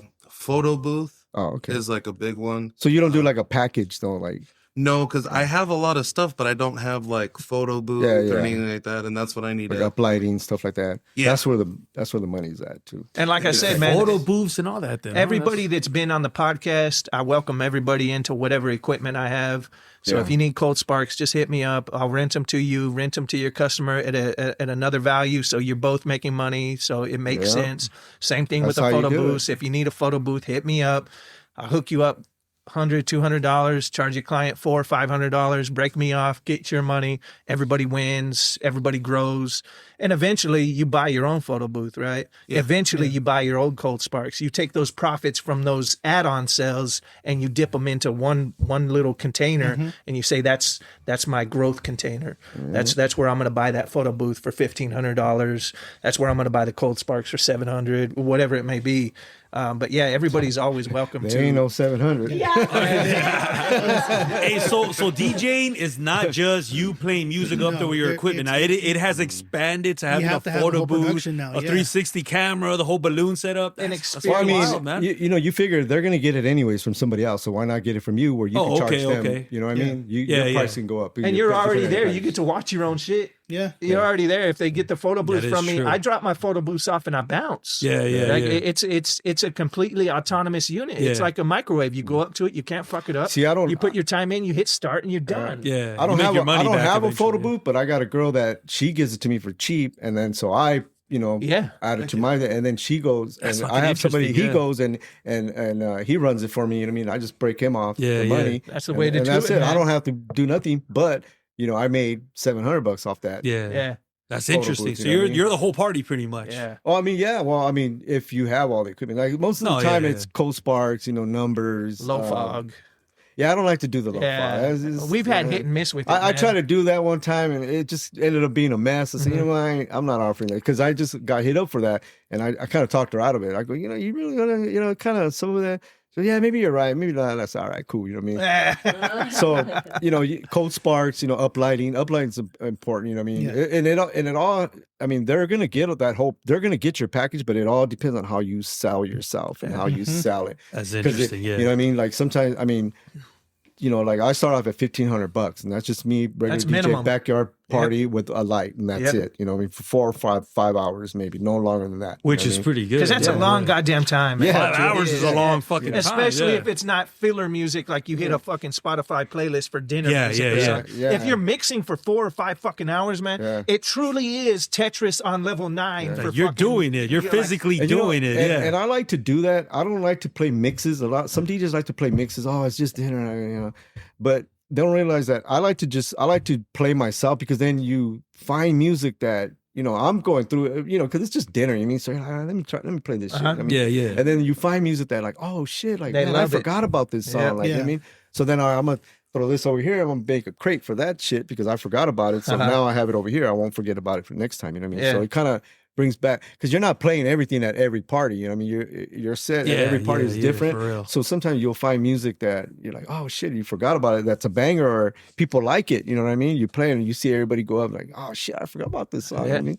So you throw it on the side, you start building that crate. Because when the Yeah, dance forgotten floor, the song. when the dance floor hour hits, your time is precious. Mhm. Your Yeah. time is very, very, For real. very precious. Each song that you select has to serve the purpose. It has to make sense. It has to deliver a dance You floor. gotta- you It gotta has keep to 'em up deliver there. an experience. So some of the songs are mandatory, right? So once you get to dinner, you have 2 hours of or dance. Once you get to dance, and there's 2 hours of-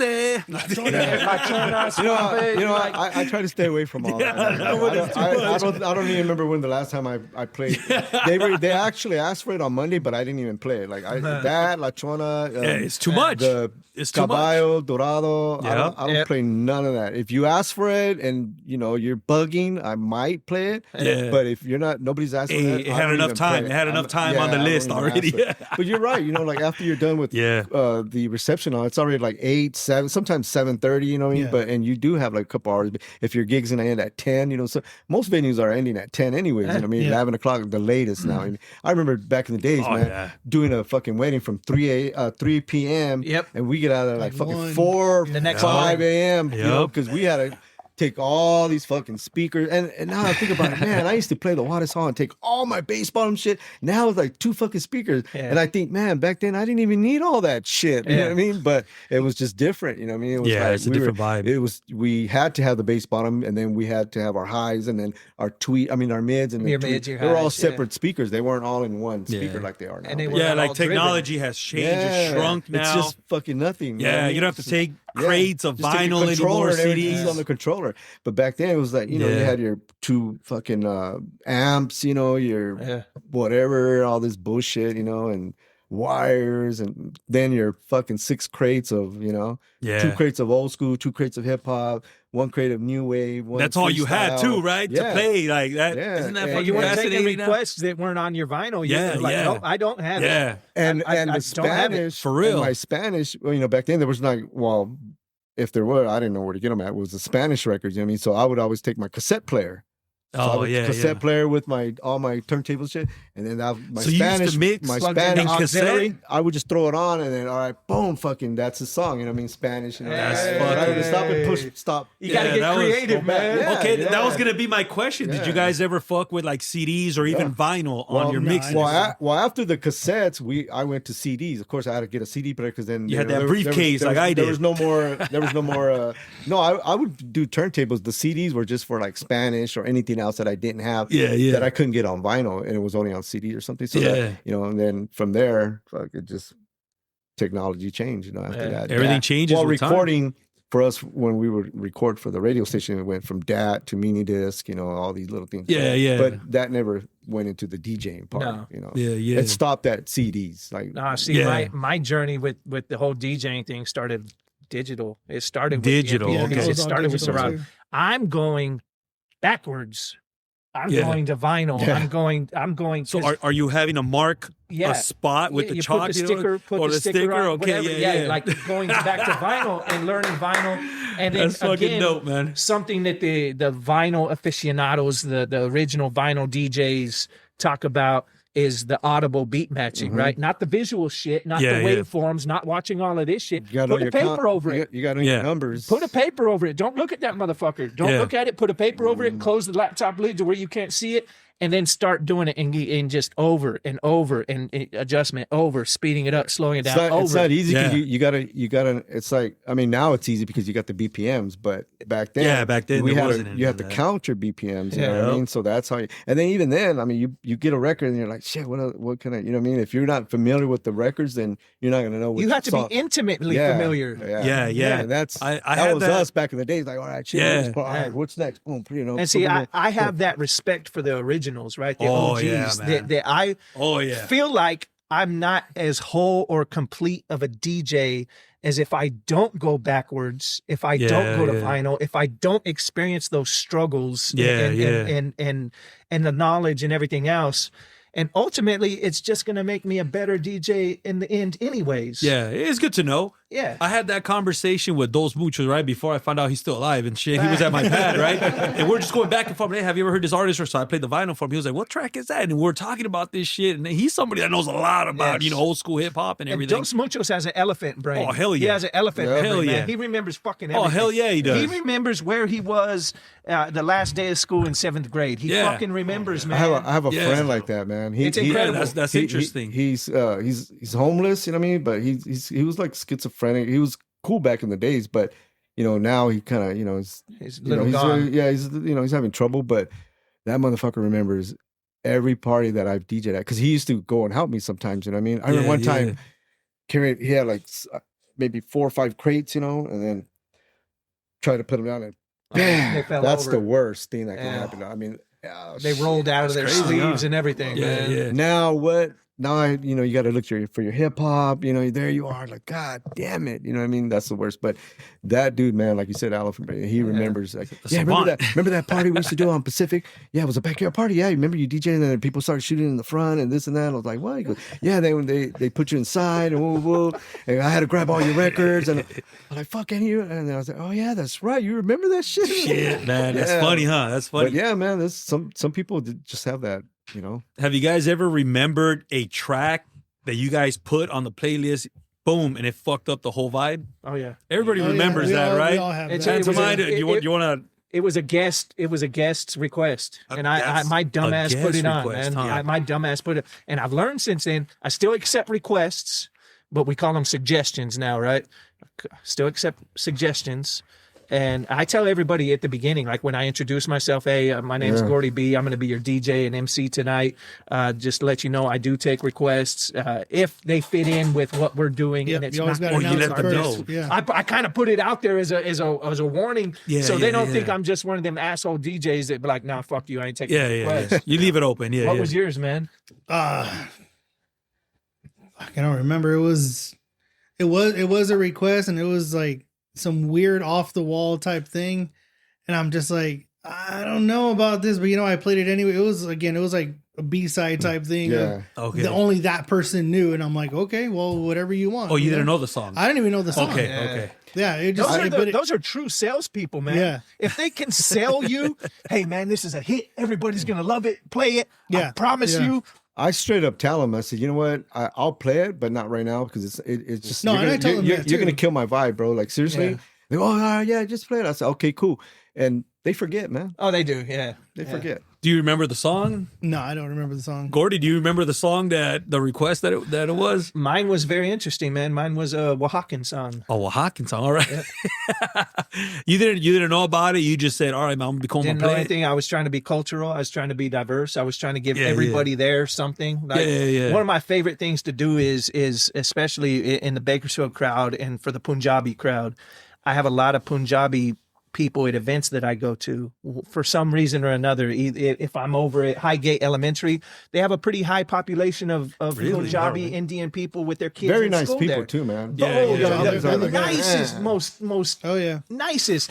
So I take a great amount of pleasure by putting some of the Bollywood music and some of like the That's Sidhu Muswala Mm-hmm. and stuff like that, and you can see their eyes light up, the happiness in their body, and then they start doing their And they crazy party. dances. no one else plays it They- for them. That's why they And kind of they get left out. love to dance. Oh hell yeah, they do. party. They got their own little vibe right Oh, there. yeah. And it They makes got a me vibe. think, cool vibe. That's cool. If man. White Gordon moved to India, right?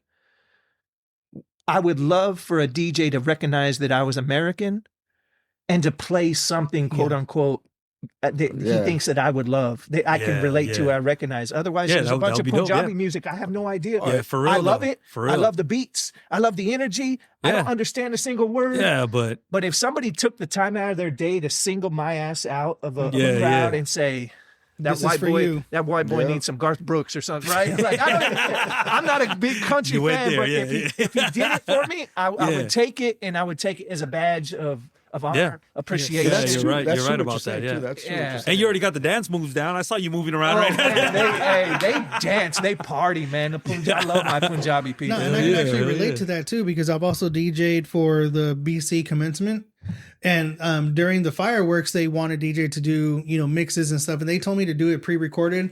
So I did. I recorded mixes. I sent to them. They denied every single one. So I was like, you know what? Fuck it. Let me do it live. They're like, what? And I'm like, let me do it live right then and there. Let me do it. And they're like, well, as long as it's clean, you could do whatever you want. And kind of like what you were saying, I snuck in like one or two Punjabi songs in there because I know there's, Indian students that were like, medical or whatever it is that they were doing. Yeah. Not to sing a lot like medical. But, Yeah, it's- like but like like the you, Filipino postmaster, man. like you look at your crowd, you know what I mean? And when I played it and I heard the roar of the crowd later, Yeah. even over the speakers, like I heard them like, you know what, that was for you guys. Yeah. That's a good feeling too. And it That's really dope. is. That's dope. Then you play Did like ever some have a song reggaeton like or that? something like that, and dude, they love it too. So I do. It was a Brother Lynch song. Brother Lynch. Brother Oh, Lynch. yeah. I like Brother Lynch. Cannonball. The Cannonball. But certain time and place. Yeah. Talk about eating people. It don't always fit the vibe. And I didn't know because I've only know like one or two, and I'm like, oh no, we're not gonna. My do bad. that. Yeah. My bad. Yeah, I can see that happening. What's your guys' best hall to play at, and what's the worst hall to play at? Ooh. Venue. Let's say Oh, venue. man, are we talking about acoustics, reverb issues? Just whatever. What's your favorite hall that you like to play at? That just what's the hall you're like the best hall you like to play at, and the worst? Like one hall where you've been at, you're just like, I had a "Man, couple can't great stand this experiences hall." over at Patino. Yeah, Patino's cool. I had a couple great experiences. I like over the there. halls that have the easy fucking in and out setup, in and out, Yeah. right by the door. Yeah. Boom, set up right here. I Yeah. love those venues. You know what I mean? Yeah. One venue that I would never, I don't give a shit. I would never play there again, or even if they asked me, hey, you want to DJ my wedding? It's at this venue. I would never go Nope. back there. Where is it? Tango Hall. Which one is Tango? I've never been there. Yeah, it's you don't Where's wanna be Tango there. at? It's like way over there by shit, where's it at? Like New Stein Road or New Stein or something. I Kinda think we've kinda been like in there. the back. So it's a nice Near the hall. old bowling alley? It's a nice hall, you know what I mean? Oh no, yeah, El Tango, yeah, yeah, but, I've been there. But when I've you DJ'd have there you know before. somebody running it that is just yeah, hard to work with, you know what I mean? You Oh, just yeah. don't want to go back. That's my opinion on I've had quite a bit of. I've never really had a bad bridezilla, but I've had some bad wedding coordinators. No, I man. never had a bad bridezilla or a wedding coordinator. It was the Yeah. It was the venue person. the venue Yeah. personally that just kind of That wedding coordinators for me sometimes, man, just rub me the wrong way, and I'm like, hey, I'll let you do every your time job. You let me do my job. Yeah. We're cool. I've worked with some wedding coordinators, but like the same ones. Sometimes I get the same one. Hey, we work together. Yeah, you already have a we're cool. relationship. Yeah. Yeah. So it's there. I don't think I've had a bad one yet. I won't let that happen anyways. Yeah. So all of you, man, this is open for all of you. Is your So journey? you never told me which hall though, you guys. Yeah. I would say my favorite was probably the Destiny Hall because they have that light up dance floor. Oh, yeah. I just thought that was I've never dope. played haven't there. been there. You never played there? It's dope. I might dude. have, but I don't remember. Maybe. Which one's that one? Where's that one at? It's on I think like Plans Road or like White Lane. It's around there somewhere. I've never played there. Then. I haven't don't played there think either. It's a dope place. Yeah? I want an LED dance floor though. Yeah, those are fun. Yeah, I want one. I wanted one after that. I think my favorite one I did John was Travolta at the Pioneer Village. Actually, I did that recently. That was fun. It was I- outside. It was right by the neons. I did a So- wedding at the Oh, Neons. okay. Yeah, I was say over there. Yeah, Yeah, it was cool. My least Yeah, favorite, that would be nice. probably the Juarez on yeah. 18th. I DJ'd What, there. because of the setup or No, because I literally unloaded all my stuff. I come back out. They broke my window and took just my empty DJ bag out the car. And it had my dongle for my MacBook that I had to go get at Best Buy. So it was so annoying because I had a 2012 one. It was. See, that's one thing I never do is I don't be leaving my car when I'm loading up and all. If there's a security, I go, hey, can you stand there and watch my car, man? Yeah. Okay, cool. Yeah, It was for like real. 4 o'clock and my windows were tinted. The guy was just like, he just rolled by on the bike. Boom. I wasn't the only window that got hit though. Did They you were see It him was just though? random. No, Yeah. they just kind of did it would've been. randomly and then they did. I'm on no. Empty bag or not. I was pretty mad. That was That's money right That's there. just a man. violation, you know. You know what? And the Juarez Hall, that's a historic hall, man. Like, I mean, Yeah. dude, I've done so many weddings there, like back in the '80s, bro. Like, it's like crazy. Like I said, that was one of the. That's they finally put an AC in there. oh They didn't have one when you were playing up there? No, Oh, man. man. No, You had trust some me. poor No, sweats. dude. It was crazy, but Oh, man, it was alright. fun. Like, I mean, it would get packed. Car shows would, we'd have they would have their car show dances there. But back then, it looked big to us. You know what I mean? Because we were young. You know what I mean? Yeah. Now I walk in there like, God damn, it's like from right here to right there. You know, back in the days though. But it's a good hall to play. I mean, I'm surprised it's still there. Yeah. It's been there for years. Long- There's one that we had a weird experience with. It was the one off of Jomani, over off of Rosedale and Allen. Jomani was at Oh, you're talking about the Lemcado? Limcado. Oh, We had a weird experience over there, man. We were doing a walkthrough the day before. I like to be involved with my brides. with and the what's her name? With the owner? two ladies, I don't know their name, but they were real, Sandy. They were Sandy? real I weird forgot her about name. stuff, man. And look, I hate it's on the podcast. People are gonna hear it. Yeah. It is what it is. Whatever. I'm not telling a lie. They were real weird with the bride and reviewing the entire facility and saying, "Okay, do you see any scuff marks on the baseboards, or do you see anything here? See anything there?" They charge And you they like 25, record it. $50 just to use an extra outlet. It's kind of weird. I don't like it, man. I got weird vibes there. I had went and I was gonna sit down. I go, yeah, I need. I need this outlet. And she goes, well, they didn't pay for that outlet. And I was like, well, you're gonna have to get them to pay for it because I need it. You know what I mean? Wow. And I just plugged That's it in. Yeah, I had I'll bad- take it for that. I had a weird experience there, man. crazy, Real huh? weird, real kind of. That's funny because she's kind of actually pretty cool, but I mean, They were nice. Yeah. They were nice. But it was kind of odd because they're videotaping and the bride doesn't really oh, know to what's see going if on. what's gonna happen And so I after had to tell damages. Her, yeah, They were doing a live walkthrough with video. Do you see any marks on the Yeah, wall? that's not cool. That's Do not you cool. see anything damn. on the No, glass? that is weird, Do you yeah. see anything on the baseboards? Do That's you the see? inspection right And it there. felt real weird to me. It felt like, hey, this is kind of fucking strange. Yeah, I get it. I feel it. I mean, I understand wanting to protect your venue and maybe you've had a bad But that experience comes with that somebody. comes with you with renting a venue. It comes with business and people are gonna insurance. That's what it's yeah, for. That's what the fucking insurance is for. That's Yeah. what it's for. Your deposit. That's you know what I mean. That don't make the client feel uncomfortable by doing that. I would have been. You know what? Fuck you, this wedding. I felt uncomfortable Yeah. for my client. I Yeah, was that's like, what I "Nah, this said. is- yeah, I was not okay with it, man. So that's one of the ones I don't appreciate. Did she very ended much, up man. booking it though? The wedding was the next day. Oh shit. Okay. Yeah, this was just the walkthrough, and it was the day before the walkthrough that they were doing this video walkthrough, and it was kind of strange to me, man. Which hall did you say was yours? The Destiny Hall. Oh yeah, my Destiny favorite Hall, yeah. one. And what's your worst one? Honestly, I don't have a worst one. I mean, because like you guys were saying, You it's haven't the people you experienced work it? with. Yeah. It's not so much the hall itself, because I mean, you can find any which way to make it sound good, Yeah. but it's the people you work with that make it kind of weird. You're like, do I want to come back to that or not? Yeah. Yeah, you have to be able to click with everybody you're working with. Yeah, If there's that one person, you just it could do that. yeah, and it's That's different for some interesting, people yeah. too, because like I did a wedding in Exeter just last month, and the bride told me like, hey, has our venue person contacted you at any point? I'm like, no, why? I sent them everything they wanted. They wanted the insurance, they wanted this, I wanted like signed, whatever. I'm like, okay, cool, I'll do whatever you want. She's like, oh, well, they were telling our bartenders that they couldn't, perform this day if they hadn't updated their insurance policy, and they already had $1 million policy. And it's just like, damn, they wouldn't even let them set on foot until they actually updated it and all that. I'm like, she didn't give me anything like that. Some venues are asking for insurance now. Like most of the big ones, you know what I mean? They're But and most of that is because laws change, and that's one Yeah. of the things that changed in California just this past year.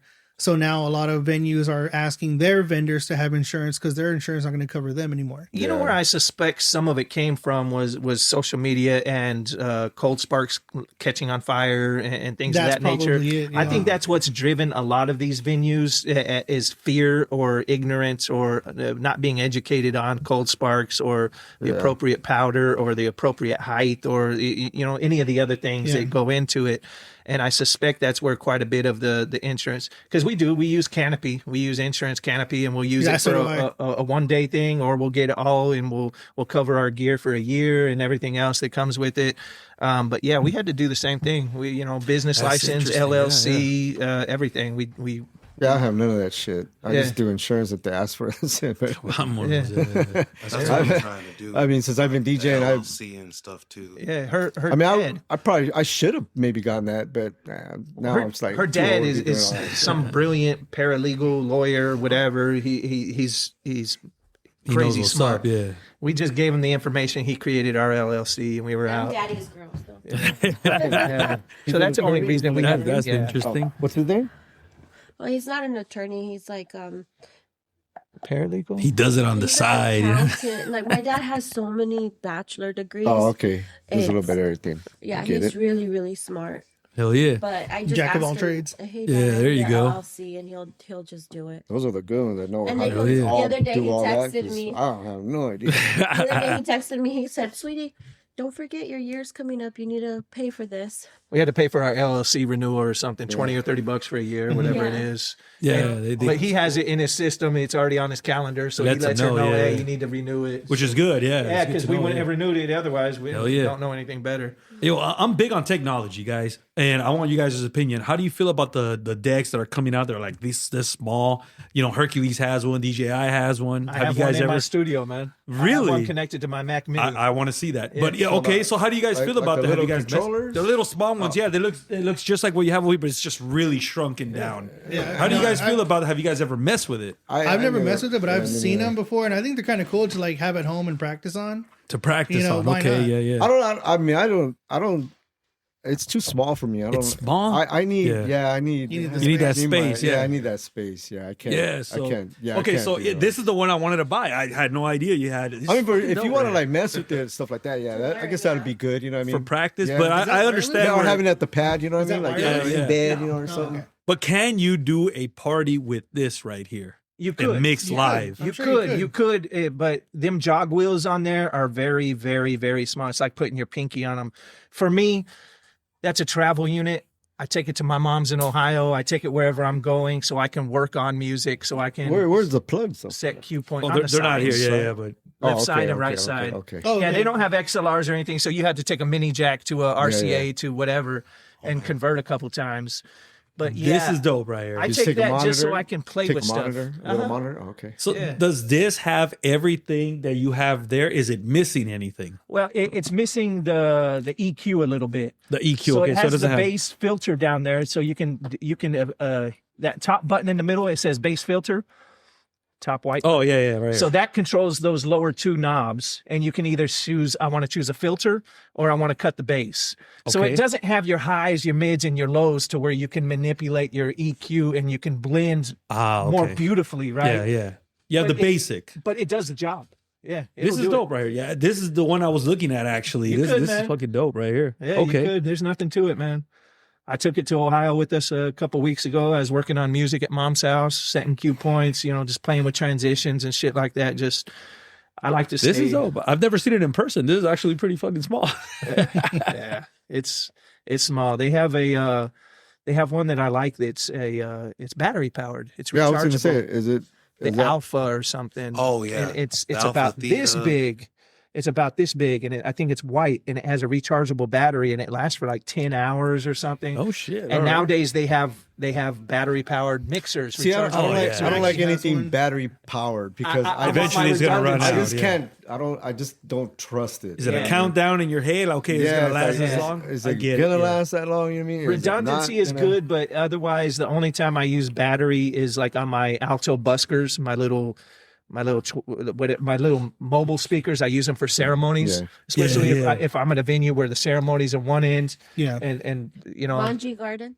yeah, we use it. Manji. Yeah, So this one right here requires an application for you to play with it. Then, yeah. huh? You can use DJ Pro. You can use Serato. Yeah.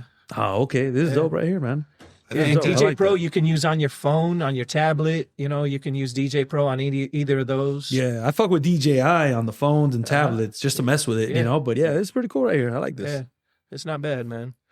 So I'm gonna finish you guys up with this one, man, and this one goes for each one of you guys. I just want to kind of get an answer, a feeling from you guys on what's your why, right? What's your why? Is this about legacy? Is it about brand, or is it about both? I'm gonna start with Noe, man. Is your DJ journey about your legacy? Do you want it? You want your legacy to remember? Are you building a brand? Are you doing both? What's important to you, man? Just make people happy, man. I don't care about all that other Mm-hmm. stuff. I mean, legacy. I mean, as far as like the legacy, maybe I'm already like kind of because I've been doing it for so long. Because you're an unk. Yeah. Yeah, you know what I mean. So Yeah. I mean that's cool with me. I'm good with both of that. You know what I mean. Yeah. But I just do it because I like to do it, man. I love music. I like to see people dance. I like to get everybody out there. You know what I mean. Something I've always told people. I feel like Because I don't just DJ. I mean, I also promote. I do some shows and stuff like that. I work with like Tim. I work with a couple promoters out there and shit behind the scenes. You know what I mean, stuff like that. But I like doing that. You know what I mean. I feel like there's a byproduct, right? Money is a byproduct of doing something well and having success at it and having fun with it, right? And I feel like legacy and brand and that kind of ties in directly, right? If you care about what you're doing, if you love and appreciate it, if you care about the art, if you put everything you have into it and it's important to you, one of them takes care of the other automatically. Like money's gonna come. Money's gonna come no matter what. You do a good job at something. You have good. You have fun doing it. Money will come. Yeah. Right. Legacy is gonna come. The more that you have fun with it, the more that you get out into the community, the more that people that you reach. The legacy is going to come. They're going to remember the Noe G shows. They're going to remember the pantomime shows. They're going to remember all of these things. And, God forbid one of us are gone, we're going to be remembered for something, right? Yeah, there you go. And that legacy and that brand. You left your footprint, yeah. Yeah. What do you think, Dre? So you're just getting into trying to build the business and do that. The legacy, the brand. It looks like you're headed towards brand initially. Yeah, I want to be different because I've always had like the mindset of customer first. Yeah. Like, and that's just how I am. I like helping people through everything that I do. Like, outside of that, I work with kids, special education. That's good too, man.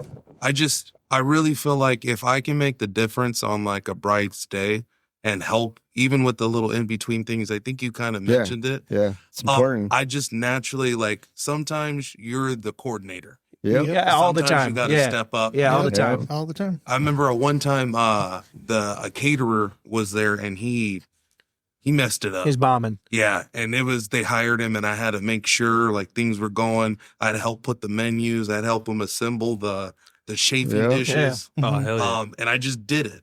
Because it's the right thing to do. Exactly. Yes.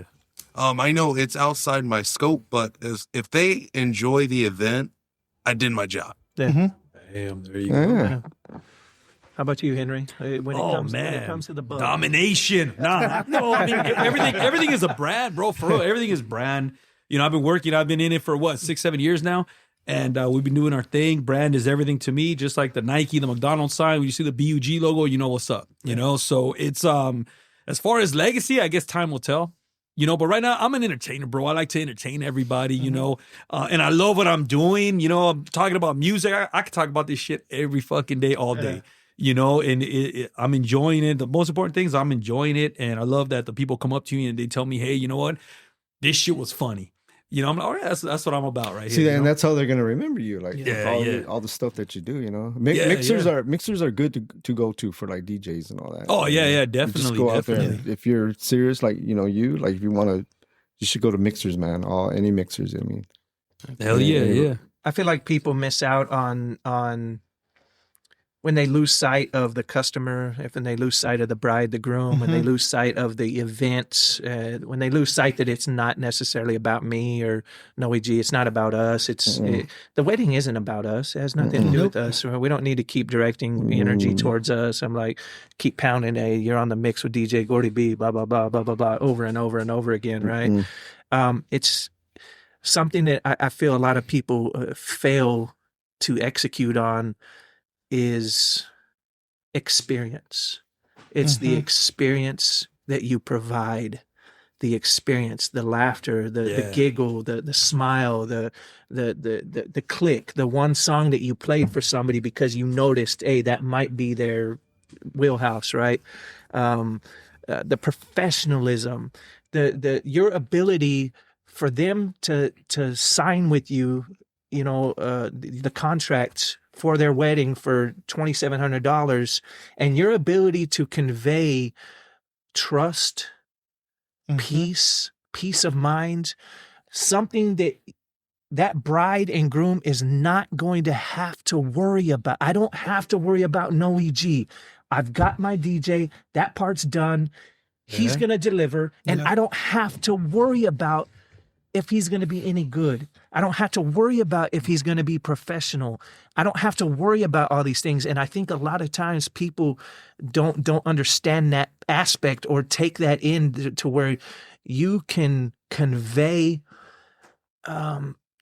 just a massive amount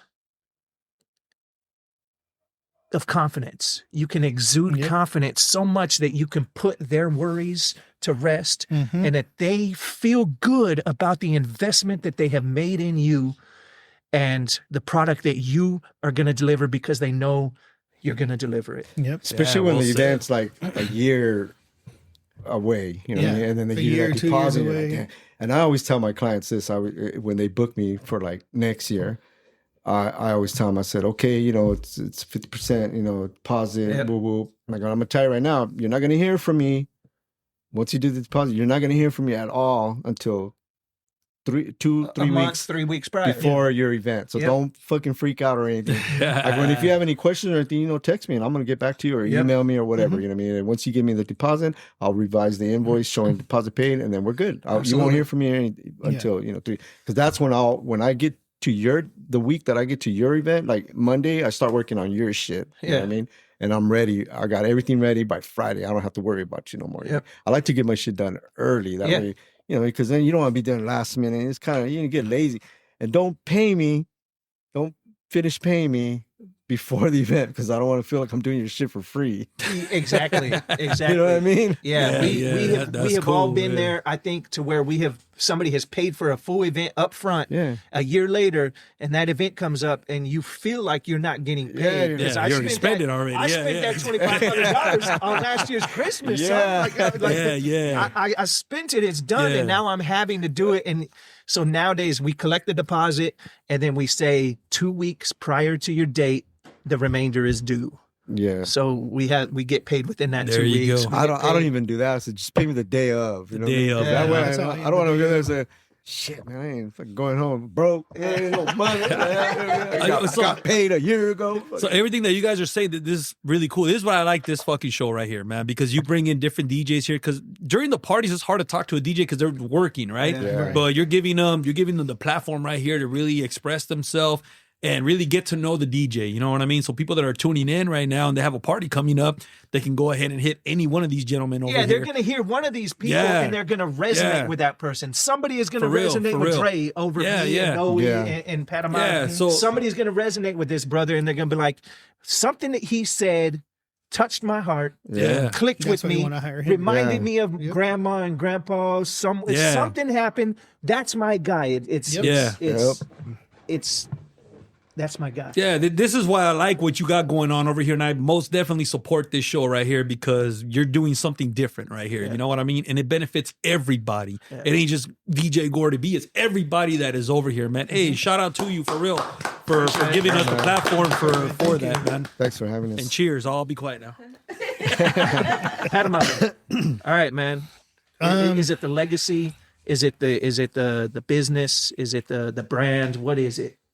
Honestly, man, when it just kind of like Noe said, I don't really care about that. I just want people to have a good time. I mean, I've done everything from weddings to quinceañeras to backyard parties to even like hospice events. You know, I even told my wife too, because she goes to me with all my events also. And like, there was an event that we did for a hospice company, and it was like their senior prom, literally senior citizens. Oh man, that's cool. Hell yeah. Honestly, like I was playing songs from like their era, and now again, just kind of crooners, man, Frank Sinatra. Yeah, you know what I mean. Like, and again, just even growing up knowing that music too, like it really resonated with them. Gotta have the big band, man. Yeah, you really do. Band. The 40s, the 50s. Yeah, swing music. Hell yeah. And I looked at my wife because I saw the dance floor packed, and here's like these 70-year-old guys with their walker, and I'm like, at Doing that the Charleston, moment, huh? they're not old. They're young again. I took them back in time. I gave them that time capsule to go back, and it's like that's what DJing is all about. That's when That's when it clicks. That's when I'm happy. I honestly didn't even care what I got paid that day. That was my payment. Yep. I was so happy to see that. Sometimes you got to do gimmies. You got to do you got to do freebies. You got to do the the in kinds, in kinds. I mean, and even those gigs get you another gig. Exactly. A good paying gig. You know what I mean? So you got to do. I do at least maybe 3 a year. You know what I mean? After that, you got to all right. You got to scale back because then they start taking. I already did my 3 in kind. I know some other DJs that need to do their they need to put in their in kinds. You know what I mean? But they refer you. Like even for me, like I'm still the same pendejo that was in my backyard making mud pies and slinging them at my sister. You know what I mean? I'm nobody. You know what I mean? So it's like the legacy may be there, it may not be there. The brand may be there, may not be there. I'm still the same guy no matter what. How long you been DJing? About 13 years. Oh, okay. Yeah, so I've been doing it for a while now, and I don't know how many times I've done like the shitty backyard, to like the most sketchy neighborhood. But it's like, I kind of feel like I paid my dues in that sense. But like leaving the legacy, again, doesn't matter. Like I could be forgotten tomorrow, but you know what? I still have those memories of the gigs that I did where I know I was happy because I kind of did it not just for them, but for myself as well. I love music. Like I told you guys, I started playing guitar first. I was a guitarist at 10 years old. I've been in bands. I toured all around California. I did all that. And I learned the sound part of it. One of the reasons I became a DJ is because I missed the stage. You know what I mean? That was the main thing. And I know all this music. I have all this knowledge of it. Like I tell people, I'm kind of like Slumdog Millionaire. That movie where it's like every question is another aspect of his life. So when they tell me a genre of music, I go back to like, oh, I remember my uncle played that for me, or my aunt played that for me, or like I heard that here and I loved it, so I found it on my own, and stuff like that. So I like to do that, research music. Yeah, exactly. I'll type in like I'm a Japan music nerd, or something just weird, and you And get go some down good- that rabbit hole. Yeah, and get some yeah. good shit. and it really is like there's a lot of stuff around the world. Like I did an event, a new metal night, and I told people like new metal goes all around the world. I play stuff from like India, from Brazil, you know what I mean? Like all these other different places, Greece, even, you know, they have stuff too. So it's like I'm just a musical nerd. So, but like you said, Gordy, with with one comes the other. So if you see the branding and you've heard pantomime, you've heard me before, great, I love that. But I'm still the same guy that I was 5 minutes ago before you even mentioned that name. And then you have to You know what promote I mean? yourself too. And you like, really do, you gotta yeah. promote yourself because, like I said, out of mind. I mean, out of sight. sight, Out out of of sight, out of mind. I mind, mean, yeah. if you're not doing anything, ain't nobody gonna think about you. You know what I mean? You got to put them out there. Sometimes people probably get tired of it, but hey, you're the one working, and the other guy that's talking shit ain't working. Yeah. I'm always trying to feed the machine, man. 46. I'm going on 46 years, man. That's great. There hasn't been a time that I stopped DJing. Like I literally 46 since I was 15 years old. Consistent years. It's every year. You know what I mean? I Because push it. there I are got some gigs. DJs that Yeah. keep retiring and coming back, man. Yeah, no, I don't. When I retire, I'm gonna trust me. When I retire, I'm gonna retire. I'm Like, done. Yeah, That's I'm it. done. You know Y'all what I can mean? have this. Yeah, you know what I mean. I'm pushing the big number this year, and I don't know about after that. It might go another 5 years, maybe. You know what I mean? Yeah. God willing. But if not, I'm good with it. I've already done it. You know what I mean? I'll just. For me, man, it's cool, man. the whole thing about not stopping, especially when you have a bad night, right? You have a bomb night. You bombed. You did something terrible. The dance floor sucked for whatever reason, whatever it is, and We've then you all start had those questioning. nights. Yeah, things, we've right? all had those. You nights. start questioning things. You question your ability. You question if you're any good. You question if the people you've played for before were just full of shit and didn't know anything. And you go down this whole just plethora of things. My thing shit. is if you don't stop, you never have to start again. Like keep going from where you're at. Like you had a rough event, you had a rough patch, you had whatever it may be. It's like going to the gym or doing anything else on a consistent, regular basis, right? If you never stop, you never have to start over. Yeah, exactly. If you stop dude. DJing, you're gonna have to start over from the basics. You really are. Like, you can beat match and everything else, but there's a lot to it that you're gonna have to study. You're gonna have to get caught back up with music. You're gonna have to current trends, newest trends, stems, whatever technology comes out next, left and right. If you stop now, you will have to. You always restart. got to keep it interesting. Yeah. If you don't keep it interesting, if you don't love what you do, then why even do it at all? Yeah. And kind of like what you were saying that you want to expand too. Like me and my wife, we have this plan every year. We want to make a big investment. So last year it was the cold sparklers, so we got our own. We spent like $1,600 on 4 of them. Damn, man, where you guys getting these sparklers so cheap for, man? eBay, bro. I gotta connect. That was I gotta eBay. I connect fucking in China, paid. I man. paid $2,200 for mine. No, I gotta connect in China, man. In China. 100 though. No, we didn't pay that much. We paid more. I was gonna say Los Angeles o Callejones, güey. Yeah, Yeah, so I mean, but that was like fresh for us. Now this is a new toy, so it may not be with DJing, but it's like cool. Now I can offer this, thing, so I get excited to promote again. You know what I mean? And then Yeah, that's true. this next coming year, we're actually wanting to expand to a photo booth as well. And it's like, okay, now that's going to be our shiny new toy. Now we can promote that. So it's still not at the DJ booth for myself, but now I can promote something Expanding. else, and it's going to make and then your me more wife can excited. be able to run the Yes, and photo then that's booth, just exactly like what you she wants guys to do. just like they do. You know what I Yeah. mean? So you have a team. You know what I mean? See, Yeah, like exactly. me, You're never completely I out. gotta of make my anything. team. Yeah, I know, me too, bro. Like, Even if the customer I'm books happily a divorced. different DJ, they can still book you for a photo Yes, booth, and you're they not can. completely out all that Yeah. money. Exactly. that is You true. have it in somewhere. Yeah, You even with have the it cold in. sparklers, we That's literally true. rented them out just like that. We didn't even do anything. I used to rent my cold sparks, like Yeah. 'cause I was like, man, and the reason that was what was holding me back was I didn't know what brand to get. I wanted to get the good ones. Right. My mom always said, if you're gonna buy something, buy the best because Yes. otherwise you don't have to be fucking. It's not breaking on you or anything. Buy the good ones, the that is expensive good true, ones. yeah. And I would ask people, and I even and nobody would tell me. Say, they go, oh, these are good. I was like, What is "Well, it, I don't know, they're J-Maz kinda-" or what? Who Yeah, are well, they? I got the J-Maz. Those are Yeah. the ones that I got. I ended up finding out which ones were the good ones. I said, okay, and man, they work perfect. The only thing I don't like about those is that you have to get that fucking card and to get the seconds. Otherwise, if you run out of seconds, Oh, it and wants one, you to RFID scan it. yeah, you can't do the other. So you have to buy two fucking powder Packets. just to Yeah. get the thing.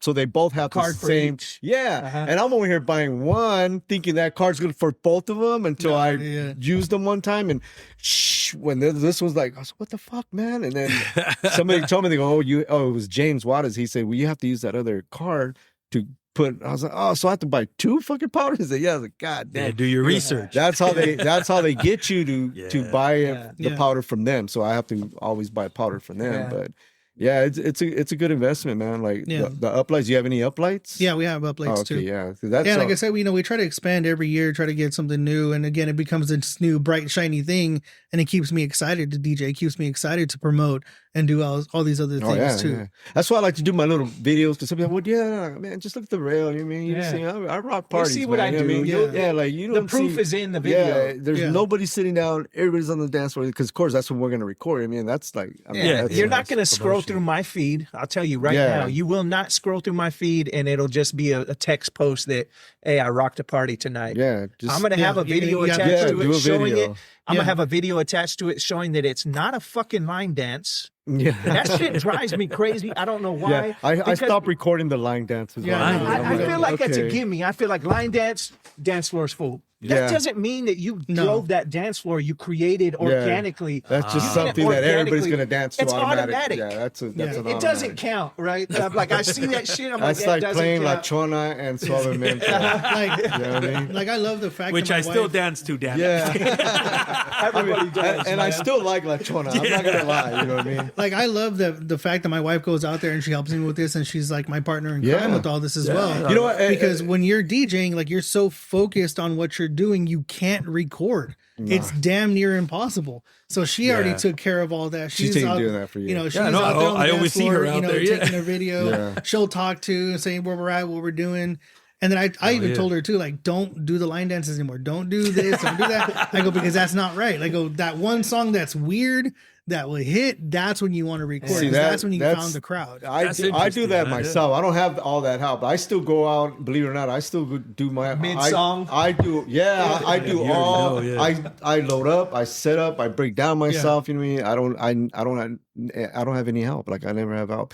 So I have to do my own videos too. Like I'll play a song when they're all down. I'm like, all right, cool. I'm You know? gonna Yeah, and I'll that's get how like it 6 used to seconds, be. then a little Yeah. bit more, and a little bit more, and a little bit more of this cool shit. Then I'll get home and I'll just Let throw me it ask on. you something about Cap the cut, solo that's it, setup, you know what right? I Because mean? that's something that I've started to just despise a little bit, setting up and breaking down, right? I've become kind of like work. kind of snobby, where I'm like, I'm just gonna fucking hire somebody to go set up. So all I have to do is bring my laptop. I wish, you know, it's coming at my age. It's coming. It's That's what I'm coming. saying. I'm It's coming 45 for and me. it hasn't happened. I for just me, can't man. find So- anybody. Yeah. Somebody that's dependable. Well, lately, me and Eric Avalon, Eric Tapia, Yeah, DJ, Tapia, yeah. me and him, we partnered up. You know, what I mean? Alright. So we've been doing gigs together. I've been giving Yeah. him some, and he's been helping me with some, because I've mostly been giving him some, and he wants to get out there more now. So we've been kind of helping each other. He's the only motherfucker that every time I've done some gigs and he's gone to help me, take his bass bottom or whatever, let me borrow your bass bottom, whatever. And he stays there, and then at the end of the night, I don't even have to tell him. I'm like, what the fuck? Like, he's the only one that knows how to break my shit. Yeah, like, correctly. because he's done it. Yeah. He Yeah, does it with yeah. his. I said, damn, you're the only one. Even other DJs can't even do it. I go, nah, I don't even know how. I'll do it myself. You know what I mean? But him's everything's all put right there. Speakers already down. The That's how it is with her and I'm our like, daughter damn, Summer. He knows how to wrap the cable. everything. Oh, That's bro. very important. You know what? I'm not gonna lie. When I wrap the cable, if I'm gonna hurry, I'll Just around the I'm elbow. like, let's get the fuck out of here. I'll But worry that's about that you. shit. It's Yeah. your shit though. Yeah. But if somebody else I'll does worry it, about that hey, shit what are you later doing? on, you know what I mean? Yeah, it's crazy. That's but funny, man. I think I'm gonna wait till I want to wait till at least I hit 50 years of DJing, maybe to retire, and that's not too far. It'll know keep what I you mean? young, man. It'll keep you Yeah. young. Well, That's what I'm saying. Like, That's cool though. You did your thing though. That's Yeah, fucking hella you cool know. right there. So with the mobile setup, I was going to ask you, man, with the mobile setup, what is your opinion on column arrays? Technology wise, DJ wise, speaker sub bottom, column array up top, real nice, beautiful, classy for weddings, whatever it may be. But because I've been in the market for them, I want something a little bit lighter, a little bit easier. speakers? Yeah. I mean, I don't know. I don't like the look. Yeah. You know what I mean? But Yeah. I mean, some DJs, you know, they swear they're good, you know what I mean, when they Yeah, I play. don't But know if they are. I don't know. Yeah, see, I don't know if they are. I think my top 15 sound good. I'm old school, so I'm gonna Yeah. take my 15s Yeah. and my, you know, I'm gonna do it OG style. Yeah. And to me, I'm comfortable. I don't Yeah. like like I Yeah. said, I don't like no battery operated Yeah. unless they're my uplights or something. But anything. Yeah. The speakers, well, you can put this thing, it's cordless. I don't fuck with Yeah, that because yeah. you don't know what You it's don't gonna know the sound like. failure rate. Just like when DJs say, "Oh, I need to go to the hall and see if they have Wi-Fi." If I send somebody to do a gig for me, there, well, I need to know if they have Wi-Fi because I'm using Tidal. What? Tidal? Yeah, Like, no. come on. And Tidal Well, doesn't even 'cause have that- DJ I'm not edits. I'm not like, but okay, say you know you go and it has Wi-Fi, but something happens. Like, What if you- it goes down? Yeah, like you don't have any folders. So you falsely No, I have folders, but put I said- belief into their Wi-Fi, Yeah. and it fails, and you're screwed. Yeah, so I said, nah, you know what? Never mind. I'm gonna get somebody else. I like Yeah. I like the Get some streaming- folders. Make some folders, you know, and then For you know. I mean, yeah. My primary- what you're saying is right, but everybody has their different way of doing Yeah, it. yeah. You know what My I mean? primary is folders. Primary is folders. 99.9% of my music is folders. Yeah. I have it. Yeah. You can't take it away from me. You can't kill the internet. Yeah. I have it no No matter, matter what right? happens, you have it ready to go. But And I my- do and my like crate, folders and my crates. I'm good. You go. I do like the ability, if they do have Wi-Fi, I do like the ability of taking a request of a song that I might not have had and be able to stream that through my DJ software, whether it be Spotify or Tidal, right? Nah, fuck that. I bust out my phone. But YouTube. I do that too. There it is. There's your YouTube, song. huh? Yeah, I don't like to do. I don't when on my computer. All I have there is my music. I don't like to like get into the Add-ons, website yeah. or little pictures and none of that shit. I don't like to do any of that because you never know what's gonna happen. I'm just very. I'm the same That's just way, how I yeah. am. I'm very. It's You all know my what I mean? music, It's that's like. it. Hey, here's a real quick question for you guys. Does it matter the audio file, the format that it is, whether it's MP3, WAV file? Does it matter to you For me, guys? for 'Cause me I it fuck with all does. that stuff, but for you guys I that heard are, the wave is making a big hit right now, but to me, the MP3. I mean, does it really matter if you're I always bumping it get- through a speaker into a party? That's that. That's Not the really. question, right? No, it No, doesn't it matter. it's all the quality of the song. It's just Okay. whether there's peaks, whether Yeah. it's getting chopped off or whether it's not, the volume isn't there. There's gonna be volume differences, right? Yeah. And then that's where your little trim comes in, right? You'll add a little trim for a track that's a little bit lower. You'll add a little bit of trim, and it'll just be okay. volume for that track. Yeah. Right. Always fuck with your EQ, man, when you're Yeah. DJing. You're gonna have to train me on this, bro. I'm getting that. I always wondered about that. If you guys ever take that under consideration when you're out in a party, because the sound is coming from speakers and everybody has different speakers. Does it really matter if you're at a party or do you just? Well, the Because hall. I mean, certain halls you get that. It just fucking Echo. just sounds It horrible. depends Yeah. on if you're an audiophile. Right? Yeah. If you're an audiophile DJ, first and foremost, you're a DJ, right? You play a fucking wave, an MP3, an MP4, a FLAC audio, whatever. If you're an audiophile, you want that FLAC, FLAC. Oh man, that's a big files right there. Yeah, Fully lossless audio compression. You want that FLAC file. That's the most authentic sound that you're going to get everything from. But for headphones, yeah. right? Yeah. But when you're playing through a speaker, a PA system, or whatever it is, then The normal that's my person, question, the yeah. normal person isn't going to be able to tell that, Nope. and they're not going to be able to tell your bad transition. yeah. They're going to listen to the song. They're going to be happy the song came I'll on. tell you one thing too. I mean, even at concerts, because I go to a shit ton of concerts. I have a stack of tickets like that I've gotten. Hell yeah. And sadly, one of my favorite bands, Deftones. I don't know if you guys know. Who Yeah, that is. Deftones, yeah. man. Yeah, So we were at the Mayhem Festival and they were playing. I was super excited to see the Deftones because I fucking love that band, right? badass. And it was the same PI, it was the same PA person. It was the same, out there audio doing all that stuff. But for some reason, they sucked. Their audio sucked. I'm sorry. I love that band. Yeah, But that day, wonder what it's like if could your it do? guitar's not tuned, what the hell does it matter what the guy on Yeah. the sound system's doing? audio guy, yeah. You know what I mean? It's not so going to what you're saying, like all whatever file you have, you can actually mess with the EQ yourself. Yeah, I was just gonna And say that. So coming It's through a your speaker, job no one's to- gonna tell. Yeah. It's your job to. I mean, So if it's a Yeah. song that sounds different, it's your job. If it needs more bass, put more bass. If it needs less, Yeah, exactly. more highs, turn that fucking high. all the And way I up. was far away You know at what I that mean? concert. I was sitting on the lawn because I couldn't afford the front row.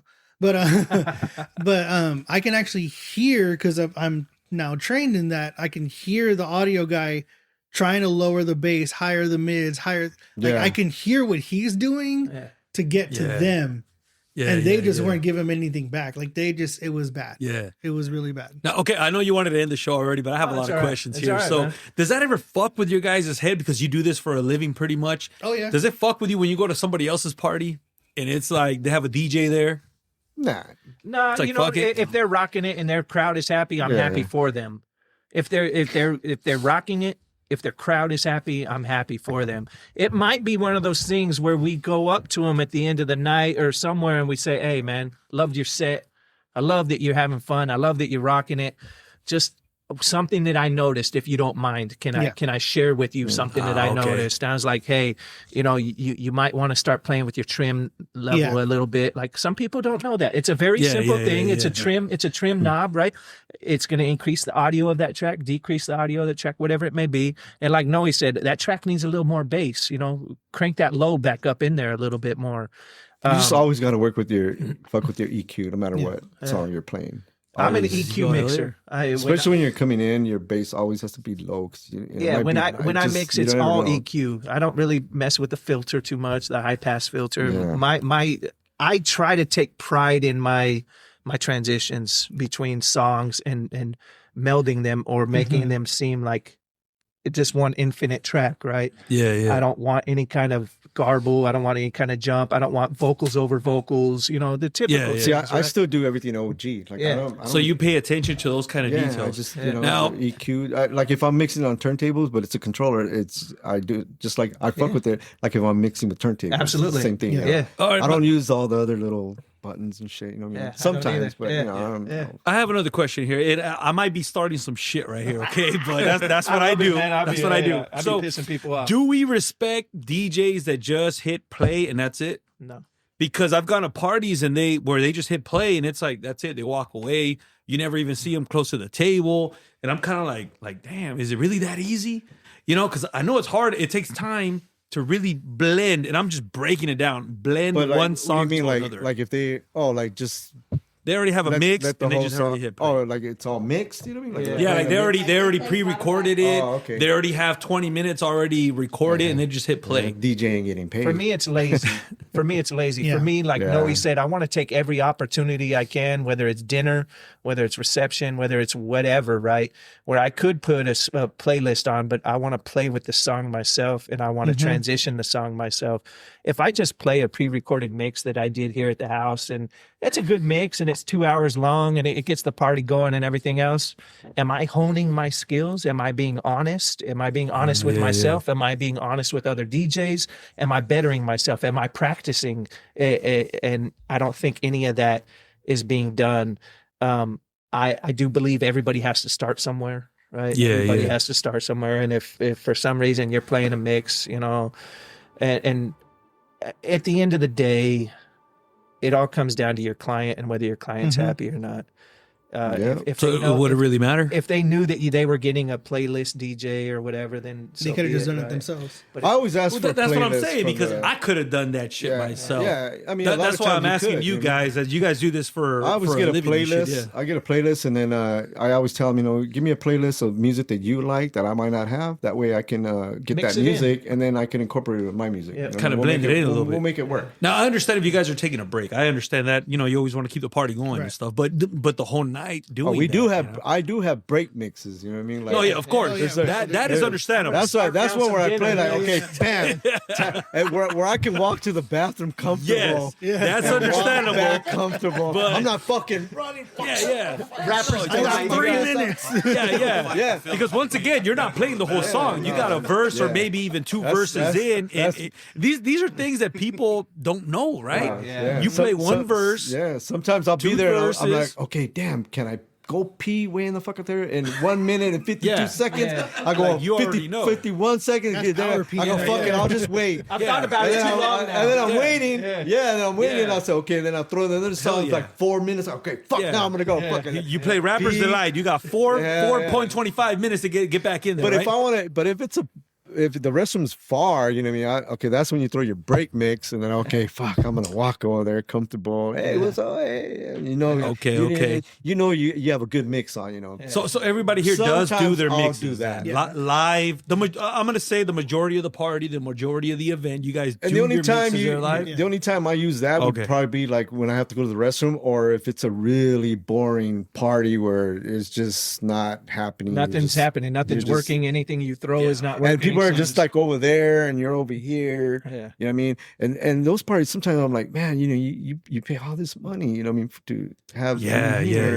And you know, it's like, fuck, I could have bought. But a lot of people don't realize that you guys are paying attention to the room. Oh, You know, I've heard you say, you know, you're looking at the T-shirt, you're looking at whether there's just standing there in the wall, you're looking at different things, and you're always thinking ahead, which is much respect to you guys, man, because you're always thinking ahead of what the next track is going to be and how you keep that flow going, You know, at dinner time, if you see a head nod, if you see a smile, if you see something like that to a particular song you play, go into that year, go into that genre, go into that That's crate, fucking fascinating, and right expose there, that. Expose that. That's Use dope. that. One of my favorite ones I ever did, it was a wedding, and it was during the dinner, and I played I Just Called to Say I Love You by Stevie Wonder. Oh, yeah. Oh my God, dude. The whole crowd started singing That's to my jam. the bride and groom. I was like, dude, that was awesome. That was one of the best feelings ever. It's like That's Sweet dope. Caroline, man. You play on Sweet Caroline, everybody's Everyone's gonna sing along, right? Yeah. The one that I always play, well, I played it and they sing is the I Love Music, Yeah. the OJs. The OJs. They love that Yeah. shit. Yep. That's a good one too, though.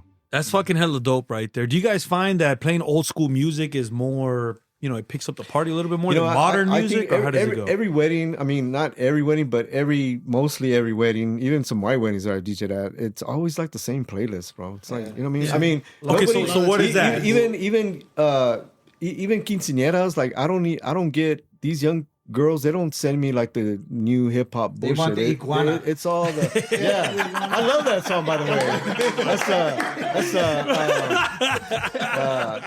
And then they be getting on the floor and shit. Los Tucanes. Yeah. But Los Tucanes, but yeah, you know, it pretty much. I mean, since I've been DJing, the playlist has been the same. I mean, you know, I mean, I've rocked much has changed, I've though. rocked like all country. I've done that before. I've done like all 1940s where that's all I played. You know, nothing. You know, I've done like he said, like yacht rock. You know, I've never done like an all rock one. I would like to do that, but yeah, you said that yacht rock though. You know what I mean? Some of that, but like I don't get like these quinceañeras where the girls asking for like the new stuff. You know, like That's it's interesting. rare. Yeah. You know what I mean? Like it's rare. Or they want the J Balvin.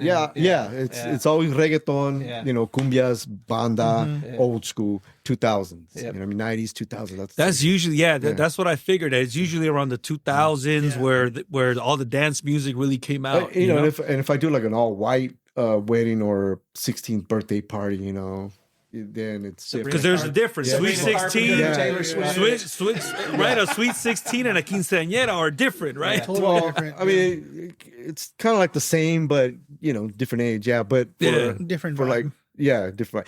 But the if I do like a white party, you know, for like a Sweet 16, yeah, sweet 16 for a white person. Yeah. You know, it's like you said, you know, the Taylor Swift, you know, kind of like that. They'll request a lot of that, Which you is know, more it's like- modern music. yeah, country. Yeah. You know, what I mean, it's Justin kinda- Bieber, the Jonas Brothers, you know, stuff whoever. like that. Okay, that's And interesting. you know, some old school, but it's like the familiar stuff. You know, Earth, Wind, and Fire, the September, you know, stuff like that. The familiar. those never go out of style, the- pretty much. Yeah, Yeah. you know. Yeah, I mean, pantomime. What about you? Because you fuck with all these other different music. Has it changed at all? No, kind of like what he said. The playlist has stayed the same. I mean, there are That's dope, man. some rarities. Like there was one quinceañera that I did. You could tell she was like a theater girl because she Yeah. wanted all these show tunes. Oh and yeah, stuff I like get that. those too. Oh, That's like funny, music- You never go wrong musicals? with Mamma Mia. You know No. what I mean? Like that's always one of the classics Yeah. too. Ah, okay. Or even throw in like the Grease soundtrack, and it's like they love that too. every And then song is a sometime- banger. and sometimes, you know, when you get their playlist, I mean, you find some bangers in there. Like, Yeah, you oh, do. shit, this You is get dope. Like, educated. it's, all right, you get cool, you know what I educated mean? by other people's playlists Yeah. and by their Yeah, you do. requests. Yeah. Because sometimes they request a banger that you didn't have in your fucking library Yeah. for some Yeah. reason. You're like, Yeah, I gotta yeah. I gotta make that edit now. Because it's hard to keep up with everything. And then I'll right? research that artist, and then I find out, oh man, he has Down the more, rabbit hole. Yeah. more I do the music, same you know what I mean? thing. So, I do like, the same next thing. you know, for real. I'm playing his shit, and then somebody else is liking it. They're like, how what is that? And It just grows. yeah, Yeah. It grows. It How do you guys compounds. feel about, when the party's over, the guests come up to you, hey man, you guys got down on that right that's there. a good feeling. That's That's the greatest best feeling. feeling. Yeah. That's the best feeling is either You want them to say mid that. performance or after performance for them to come say, hey, that Gary Stewart country song you played that nobody in the world knows was my wife's and I's wedding song or whatever, and you played it. You played. Isn't the that song. crazy? Out of like the 200 songs that you guys played, that one song Yeah. stuck with them? That's fucking Makes a incredible, man. difference, So those are the ones, and it kind of pantomime hit on it is again when you talk about the experience and legacy, right? The legacy that you leave behind. Even if I were to fail and quit DJing tomorrow, I go away, something happens, whatever it may be, I'm still going to have one or two people, maybe 3 or 4 from every single event that I did that is going to be a very special memory in their head that you don't know that they ever go home and lay in bed together and talk about, hey, you remember that DJ that played that song for us Yeah. that night? You're never going to hear it. You're never going to get that accolade. You're never going to hear it, but you definitely affected 2 people, 4 people, however many people. You had an imprint and a lasting effect on them. Made the impression. And your memory is in their brain. No amount of money, no amount of anything can buy that. You can't buy that. I can't sell you that experience that I played the right song at the right time for the right people for whatever it may be. You're right. And it's a very powerful thing, and that's something that helps me keep going as well. Is even if I don't get those accolades, and even if I do have a bad event, I can go back and say, man, that Woody wedding where I played that Too Short song and they went crazy, and or this Manji Garden, I played Gary Stewart or whoever it was, the Punjabi song that I played. I made one guy's life just that so fucking happy in that 3 minutes that I played a damn song for. Yeah, because they feel seen. Yeah. Yeah, especially something rare as a Punjabi song like that you took the time to really put in your effort, right? Because you could have played anything else, the easy stuff, right? Yeah. But you took your time to search through this one track. And I feel like we're all typecast to a certain extent. When I say, how's that? When I say you look at somebody and you can't tell the book by its cover. Oh, okay. You wouldn't come and meet me on the street or anywhere else and say that motherfucker slings some cumbia, right? You wouldn't associate Gordy B with cumbia, right? Like let alone Punjabi, right? Yeah. I get you. I don't necessarily associate this guy with hard rock or heavy metal or anything else either. I don't see that, Yeah. And then if I judge Dre over here, well, I think Dre's gonna play Dre. I think he's going to play Tupac. I think he's going to play. I don't know that he knows Guns N' Roses or Journey or anybody else. Yeah. Noe G, Noe, hey, I love you, brother. Yeah, he has some silver in him, right? Yeah, we all got that silver coming in. I'm going to assume Noe knows some old techno. I'm going to assume that he knows some old yacht rock. I'm going to assume he knows oldies.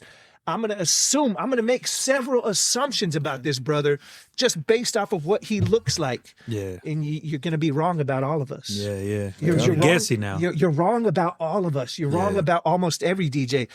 I will say a complete open format DJ has to know pretty much every genre. Mm-hmm. Yeah. And you got to have all the music too. You have to have the music. You have to categorize your music. You have to be organized. You have to do your homework. You have to set up your crates. You have to be prepared for success, right? You're already coming in, like Noe said, I'm good a week out from the event. I've already done your guys' shit. I've already got all the crates set up. I have your pre-ceremony. I have your ceremony. I have your reception. I have your dinner. I have your post-ceremony. I have your special songs. I have everything ready. It's in a crate with 5, 10 sub-crates, right? Have all your shit ready. I'm there early and I'm setting up and I'm testing, right? And then you have your library and everything else. I'm so crazy about my library, kind of OCD about my library, that I feel like the more prepared I am on that damn laptop and on my crates and on my organization and on my tagging of songs and my years and my genres and everything else, cocky or confident. You can call it what you want. I'm confident that I can succeed almost at any event that I'm thrown into because of the preparedness of all of that music. Now I love that. I come in late. I'm setting up in a panic. I'm already frazzled. A goddamn top's not working. One of my DMXs on my uplight's not working. I'm sitting here fucking figuring everything out. Fucking drives you nuts, yeah. And then on top of that, my music is also not ready. Yeah. Like it's not organized. I'm not set up. I'm not prepared to succeed.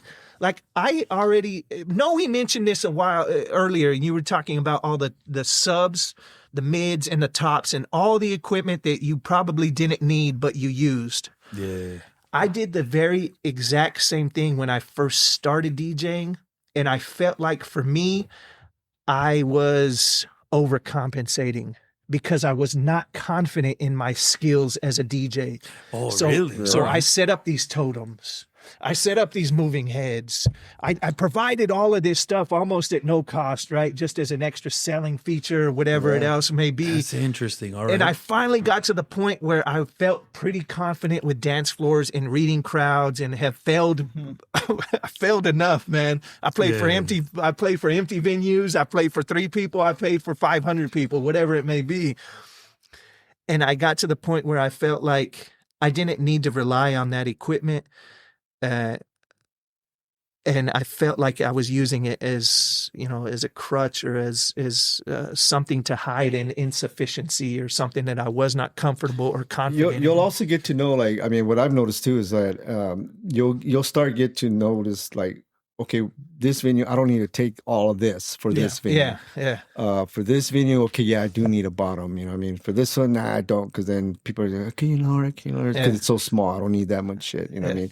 So you'll start getting to, okay, this venue, like I said, you'll start knowing what equipment to take, what lights work in there. You know what I mean? Is it too small for all the fucking lights? Yeah, lasers and everything, man. Yeah. You know what I mean? But I mean, I trip out on like some of these paisos, paisa DJs, man. They come out with like, goddamn TVs like, and God fucking damn, video man. walls. Oh, yeah. And like, Now I'm you're like, fucking with DJ booths that have like a foldable, bendable LCD screen. yeah, I'm so, not okay. hating on them. That shit looks. Some of that shit looks dope. It looks but I crazy mean, now. Yeah. you have a little. It's you know what I mean. It's like do you need all that For like that 100 small people? venue? Yeah. and you're only charging $300. Yeah, it's like $500, and you're setting up goddamn trussing with fucking lights and a light show and a LED video wall behind you and everything else. it looks for cool, $500, but I like- mean, It looks cool. But I love that you guys are saying that, because I started taking my show on the road now, right? And I invested a lot of money in lights to make it look presentable. Yeah. Not necessarily to hide what my show is about. But I like what you guys are saying, that sometimes you don't need all that shit, right? Your presentation alone, it's like, bam, already, right? I mean, it could be a small venue. You can still you're gonna fit in there. You make it look nice. You know what I mean? Just as long as it looks nice, man, you're good. Tidy, Nobody's clean. nobody's gonna say anything. I think at the end of the day, it's just about the music, and what's That's it. coming What through. they're paying you for is to go play music, do what you got to do, and then that's it. I don't care what you're bringing; just bring what you need to take care of the job, finish the keep job. it lively, keep it fun, and A lot of uplights. I like Sometimes that, dude. uplights. I Alright. won't take DJ light. I'll take some uplights, and then when it's time to dance, okay, just Put 'em put on on sound the mode, sound mode, and and they let 'em flash. They Something- don't something- care. Some people don't care. Yeah. As long as you're entertaining, huh? As long as you're entertaining the crowd, pretty Something much. I've applied to the way I DJ is something I learned from being in a band. If you can rock the crowd during the day with no lights, no nothing, and you can rock it just as much as the headliner can with all the lights and fixtures, that's where it's at. Yeah. the product. If you can be a good DJ during the day, no lights, no production, no nothing, and still rock that show, then that's where your confidence should be. You know what I mean? Rock it either way, no matter what. Yep. Y'all, I like we that are right there. we are Hell yeah. going on 2.5 hours my on this bad, bro. I know, podcast. I'm past my bedtime. Way past Yeah. I'm used to doing 4-hour episodes, bro. So I'm gonna do quick dope. exits on Hell everybody, man. I'm gonna go round table. I'm gonna ask you what you're doing, where you're gonna be at, what the plans are, and on to the next. So Patamine, man, what do you got, brother? So coming up, we're gonna be doing a food giveaway December 20th. Not food giveaway, sorry. We're gonna do like a food drive. It's gonna be at Bottle Shock. We're still in the works with all of that, with the timing and everything. And we've teamed up with Blue Zone and Gleaners. We're gonna donate the food to them. It's gonna be like a PJ. That's dope, man. So we'll put like a pajama. We're calling it dancing shops. We're going to try to get vendors out there. People coming in and on like in their PJs. You don't have to dress in PJs and whatnot, but the cost of entry is going to be a food product, non-perishable. All right. And donation. And we're going to be, DJing out there, of course. We're going to have some vendors set up. That's going to be December 20th. And we got other stuff in the works too. But for now, that's like the biggest thing I'm working on. Everything else is kind of like private events and stuff. Giving back, man. That's a great thing. Yeah, I love giving back, and all that. So, yeah, that's where you can catch us next. But yeah, if you just even see us out on the street, say hi. If you see us DJing somewhere, say hi. We're very approachable. Noe G, man, what do you got, brother? Oh man, well, let's see. I got a couple gigs coming up, and then I have, of course, December. I do the Christmas for Homeless Teens. I do that. This will be my 11th year doing it. I do it by myself. Also, we do the Jameson Center, Children's Center 5th Annual Wish List Collection. We do that on. I do that for free for OG's Car Club. Okay, they do it every year in December at Fairfax and Niles at the Food Max. Yep. So we got that. And then we got a good show, man. I'm not going to say who, but we got a good show coming up next year in March. Awesome. Come on, tell us, man. Gonna like that Tell us off the air. Tell us off the air. He's good, man. And yeah, man, pretty much just regular gigs right now. You know what I mean? Anything big, usually till next year. You know what I mean? All right. Big Andre, Oh, man. also you catch me on Rewind on Friday night 7. I call it Friday night mix. Shout out Rewind. Yeah, shout out to Noe Danny G. Hill. Friday night. Friday night 7 to 8. It's only an Hell hour, yeah. but I get to. What I like about Danny is he lets us play what we want, man. Right. It's a solid hour, though. Yeah, it's like I could play all the new stuff. I can play the old stuff. I can play whatever I want. That's what I like about Danny. I love man. that. He gets it. You know what I mean? Big Dre, what you got, brother? I'll just be doing a lot of covers this coming week. Right. I'll be at Eclipse Azul. Right. I'll also be at El Portal. Oh yeah, West. yeah. Oh, right Be on. there on Saturday. All right. And then catch me at Stella's whenever I'm there. Stella's and the brother's expanding business, man. He's getting into all Love the that. That's dope, all the man. upsells, all the add-ons, all the DJ stuff as well. So he's growing, man. Taking over, man. Hell Definitely yeah. go to that convention, though, man. Yeah, go to it, dude. And he'll be at the farmer's market. Oh yeah, Oh, the yeah, farmers on market, man. Sunday. Farmer this Sunday. Yeah, I believe this Sunday, as long as it doesn't rain. You got everything you need, man. You need a generator. It's supposed to be anything? nice. You know what? I don't have a generator. All right, you might have electric out there. You might have outlets, but if you I need think they something, let do. me know, man. Because they have other DJs out there too. The Bug, Henry. Oh, shit, man. For real. Bug. Hey, don't forget to you guys catch got the going? Bakersfield Underground on all streaming platform and on YouTube also. You know what I mean? We're going to be taking the Bug live on December 18th. We're going to be doing a toy drive. I don't know where the fuck it's at, but as soon as I get that, go ahead and follow at the Bug Podcast. But yeah, man, we've been doing a lot of things, man. But once again, I just want to take this time to thank you, DJ Gordy B, to having us over here at the Most Dope Podcast. This is my second appearance, right? Yeah, buddy. Fuck yeah. I'm gonna try to break the record, man. But yeah, man, thank you very much. Thanks for the drinks and everything. I really do appreciate you opening the doors for the Bakersfield Underground also over here, man. It's always and I'm done, on, brother. I'm gonna Always stay on. quiet now. I'm done. All right, Yeah, good looking y'all. out. We are out, y'all.